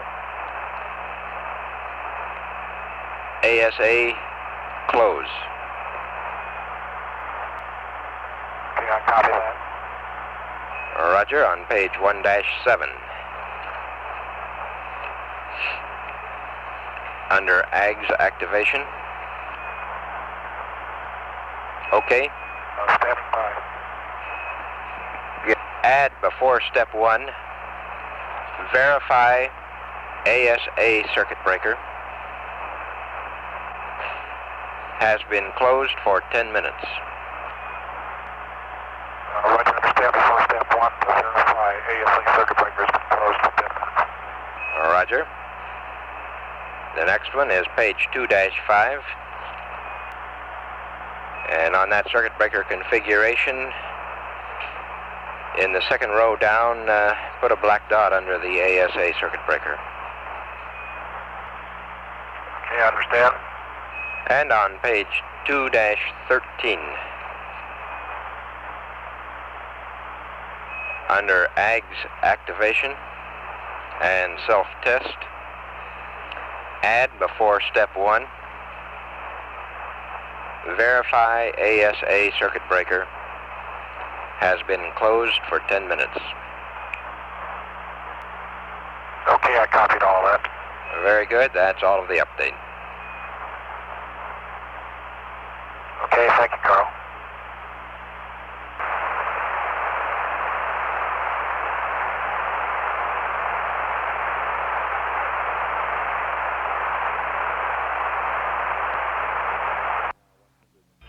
This is Apollo Control at 38 hours, 1 minute. Apollo 15, now 138,871 nautical miles from Earth. Velocity 4,110 feet per second.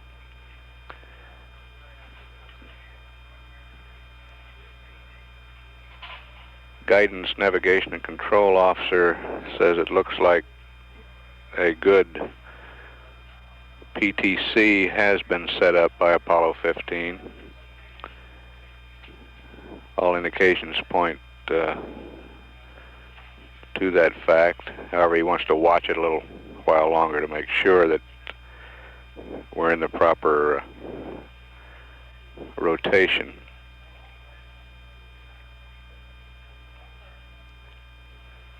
Took 3 attempts last night to get the desired rotation.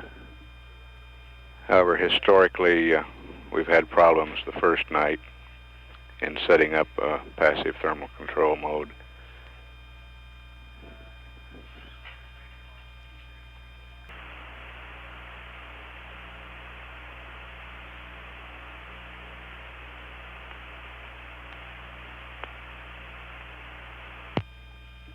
This is Apollo Control at 38 hours, 27 minutes. Apollo 15 is 139,914 nautical miles from Earth. Velocity 4,082 feet per second. Apollo 15 will reach the halfway point in time to lunar orbit at 39 hours, 17 minutes, 21.7 seconds. At that time, distance from Earth will be 141,860 nautical miles, and it will be 86,864 nautical miles from the moon.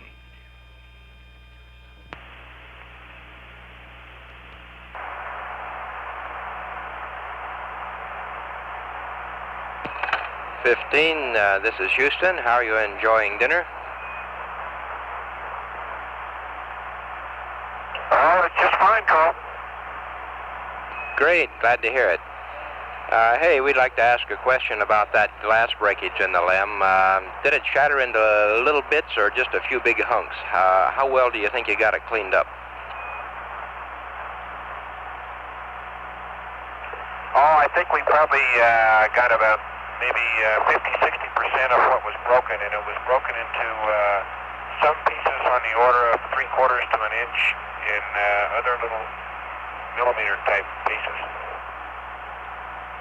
Okay, I guess that gives us a picture of the situation. We're somewhat concerned about that having drifted into equipment or, into equipment.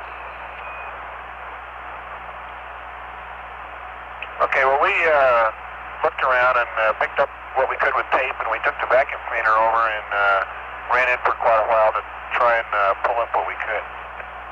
Very good.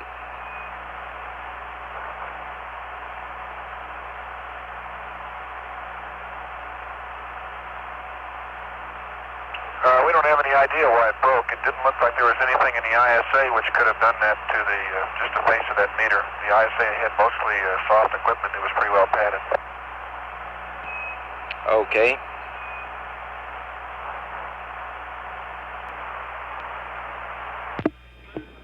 This is Apollo Control at 38 hours 47 minutes. GNC says the passive thermal control has been established satisfactorily on the first try tonight, so we'll not need another attempt to do that. Apollo 15 is 140,707 nautical miles from Earth, velocity 4,060 feet per second. Crew should be going through the pre-sleep checklist very shortly now. Rest period scheduled to start at 39 hours. We'll continue to stand by live for the final air-ground transmissions of the day.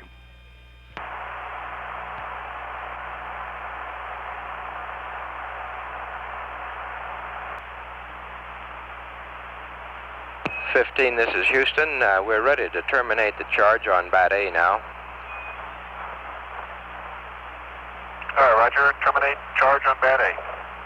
And incidentally, we see an off-nominal drain on Bat A, and we'd like to verify that the pitch 1 and yaw 1 circuit breakers on panel 8 are open. If not, we'd like to open them. Okay, stand by. Circuit breakers are verified open. Thank you, and let's leave them open. Roger. 15, this is Houston. I want to correct a false impression I gave you. We don't see any off-nominal drain on battery A. Oh, that's good. Thank you.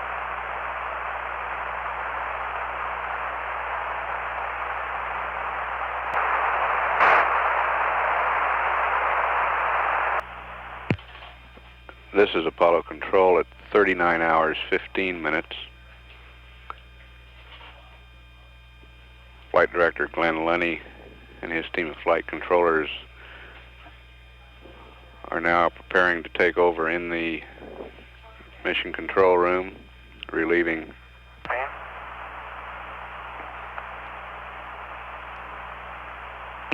This is Houston. Go ahead.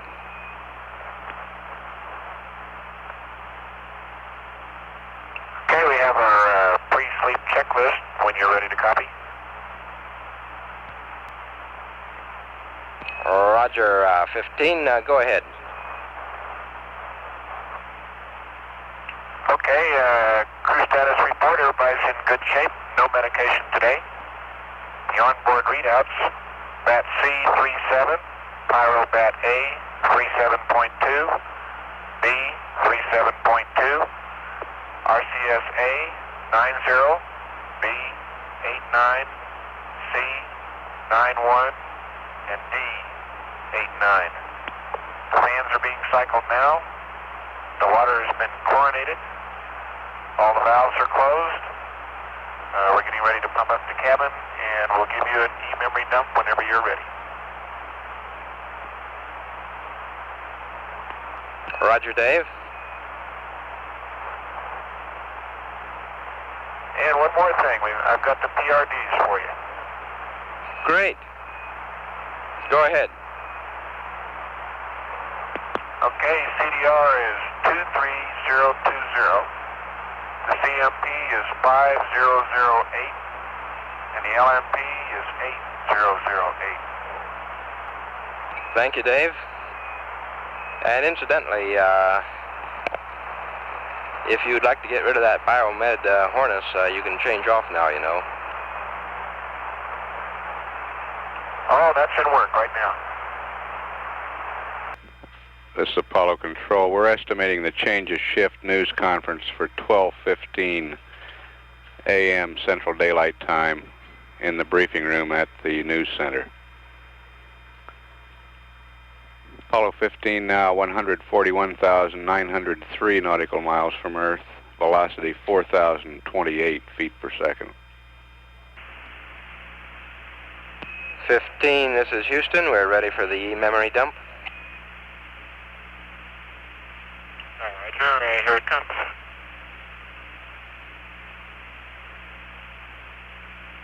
And Dave, our telemetry says that the optics power is still on, and I'd like to remind you to turn it off. Yeah, I thought we just got that off. Sorry about that. Well, Carl, does your telemetry tell you it's on or off now? They were just telling me that, hey, it was off about the time that I called you. Oh, okay.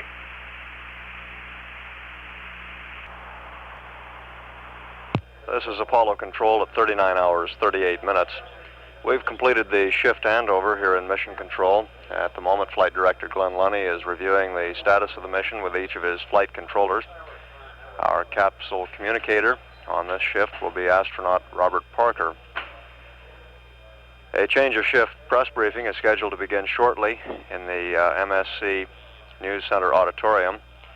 Although we haven't said goodnight to the crew yet, we don't expect a great deal of conversation with them. Should we receive any communications with the crew during the briefing, we'll tape record that.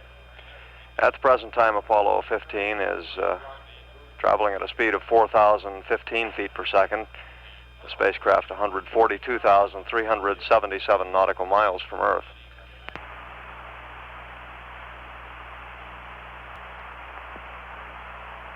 Endeavour, Houston, over. Houston, Endeavour, go ahead. All right, Roger, guys. Before you go to sleep, I'd like to have the mode, S-band normal mode switch voice to off, please. S-band normal mode switch voice to off, is that right? Roger, and unless you guys have something else, we're going to let you go to sleep now. Okay, Bobby, thank you. See you sometime.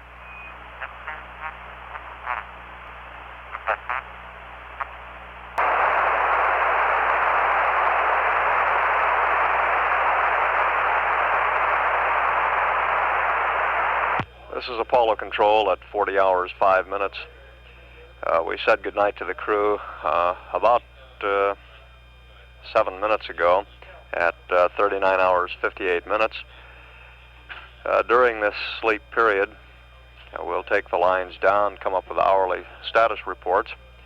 At the beginning of the rest period, the spacecraft is in a stable passive thermal control mode, rotating at the rate of about 3 revolutions per hour to maintain the proper thermal equilibrium, exposing all sides equally to the heat of the sun and to the cold of space. Al Worden, the command module pilot, is wearing the biomedical sensors, and we'll have biomedical data on him during the evening. The main task this evening will be to monitor the status of all the systems and review activities for tomorrow, which actually Houston time, of course, is today now. But the crew will be awakening in about 8.5 hours or so.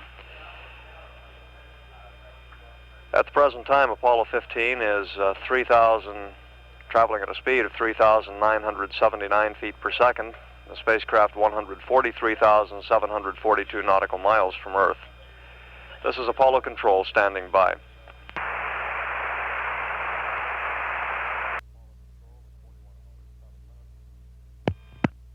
This is Apollo Control at 41 hours 7 minutes. The crew is now about 1 hour into their scheduled 9-hour rest period, and we've had no further conversations with them. Apollo 15 at this time is 146,050 nautical miles from Earth, the spacecraft traveling at a velocity of 3,918 feet per second. And again, during the evening, the principal task here in Mission Control will be to monitor the systems on the spacecraft. We have high bitrate data coming to us through the receiving antenna at Parkes, Australia. And we'll be monitoring all the systems on the spacecraft, as well as the one crewman on whom we have biomedical data, command module pilot Al Worden.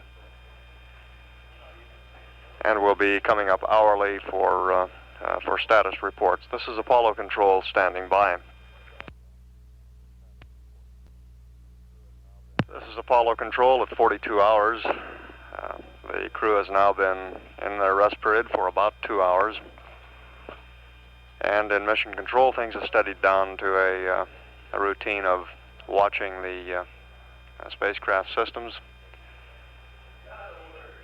and looking at activities coming up when the crew awakens, which is scheduled to occur in about 6 hours. Apollo 15 now traveling at a speed of 3,866 feet per second and out 148,065 nautical miles from Earth. This is Apollo Control at 43 hours.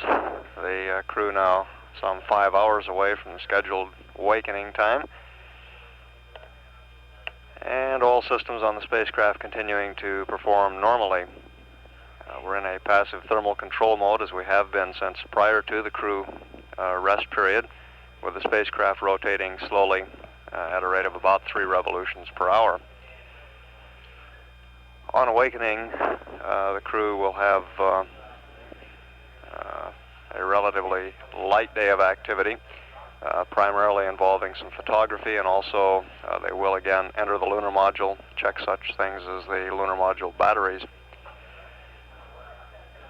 At the present time, Apollo 15 is 150,293 nautical miles from Earth, and the spacecraft speed is down now to 3,809 feet per second.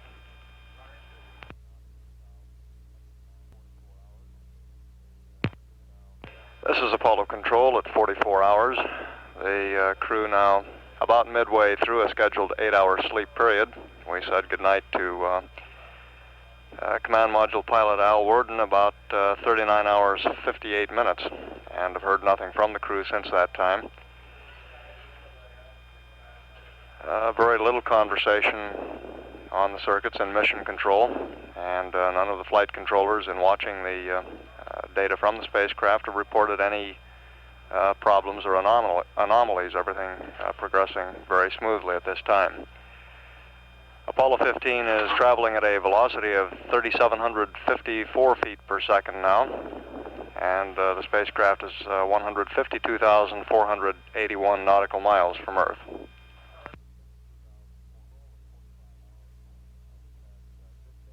This is Apollo Control at 45 hours. We've had good data from the spacecraft throughout the evening and have been watching all of the systems. Everything appears to be normal as it has through the night.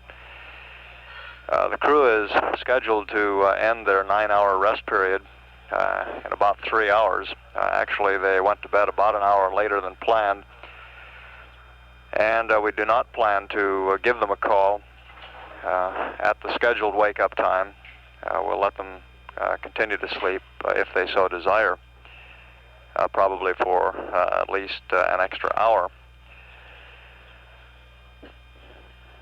During the past few minutes, Flight Director Glenn Lunny has been reviewing the status of the spacecraft and all of its systems with each of his flight controllers, and also running over the activities scheduled for the crew once they awaken, particularly the LM housekeeping, with the crew entering the lunar module and, among other things, checking out some of the systems and checking the batteries on the lunar module. Apollo 15 is presently traveling at a speed of 3,700 feet per second and 154,661 nautical miles from Earth. We do not at this time anticipate that there will be any mid-course correction required at the mid-course correction 3 opportunity, which is at 56 hours 31 minutes. It does appear likely that there will be a mid-course correction at the mid-course 4 opportunity at 73 hours 31 minutes, and the present numbers indicate that that would be about a 6.5 foot per second maneuver, probably performed with the service propulsion system. This is Apollo Control continuing to stand by. This is Apollo Control at 46 hours. Apollo 15 at the present time traveling at a speed of 3,650 feet per second. The spacecraft now 156,700 nautical miles from Earth, and as a point of interest, about 72,000 nautical miles from the Moon. During the night and early morning, we've been tracking Apollo 15 on the 210-foot dish antenna at Parkes, Australia. Just recently, we went out of acquisition at that antenna and are now tracking with the 85-foot dish at Tidbinbilla. And we've had a good solid lock-on all during the shift with continuous data from the spacecraft.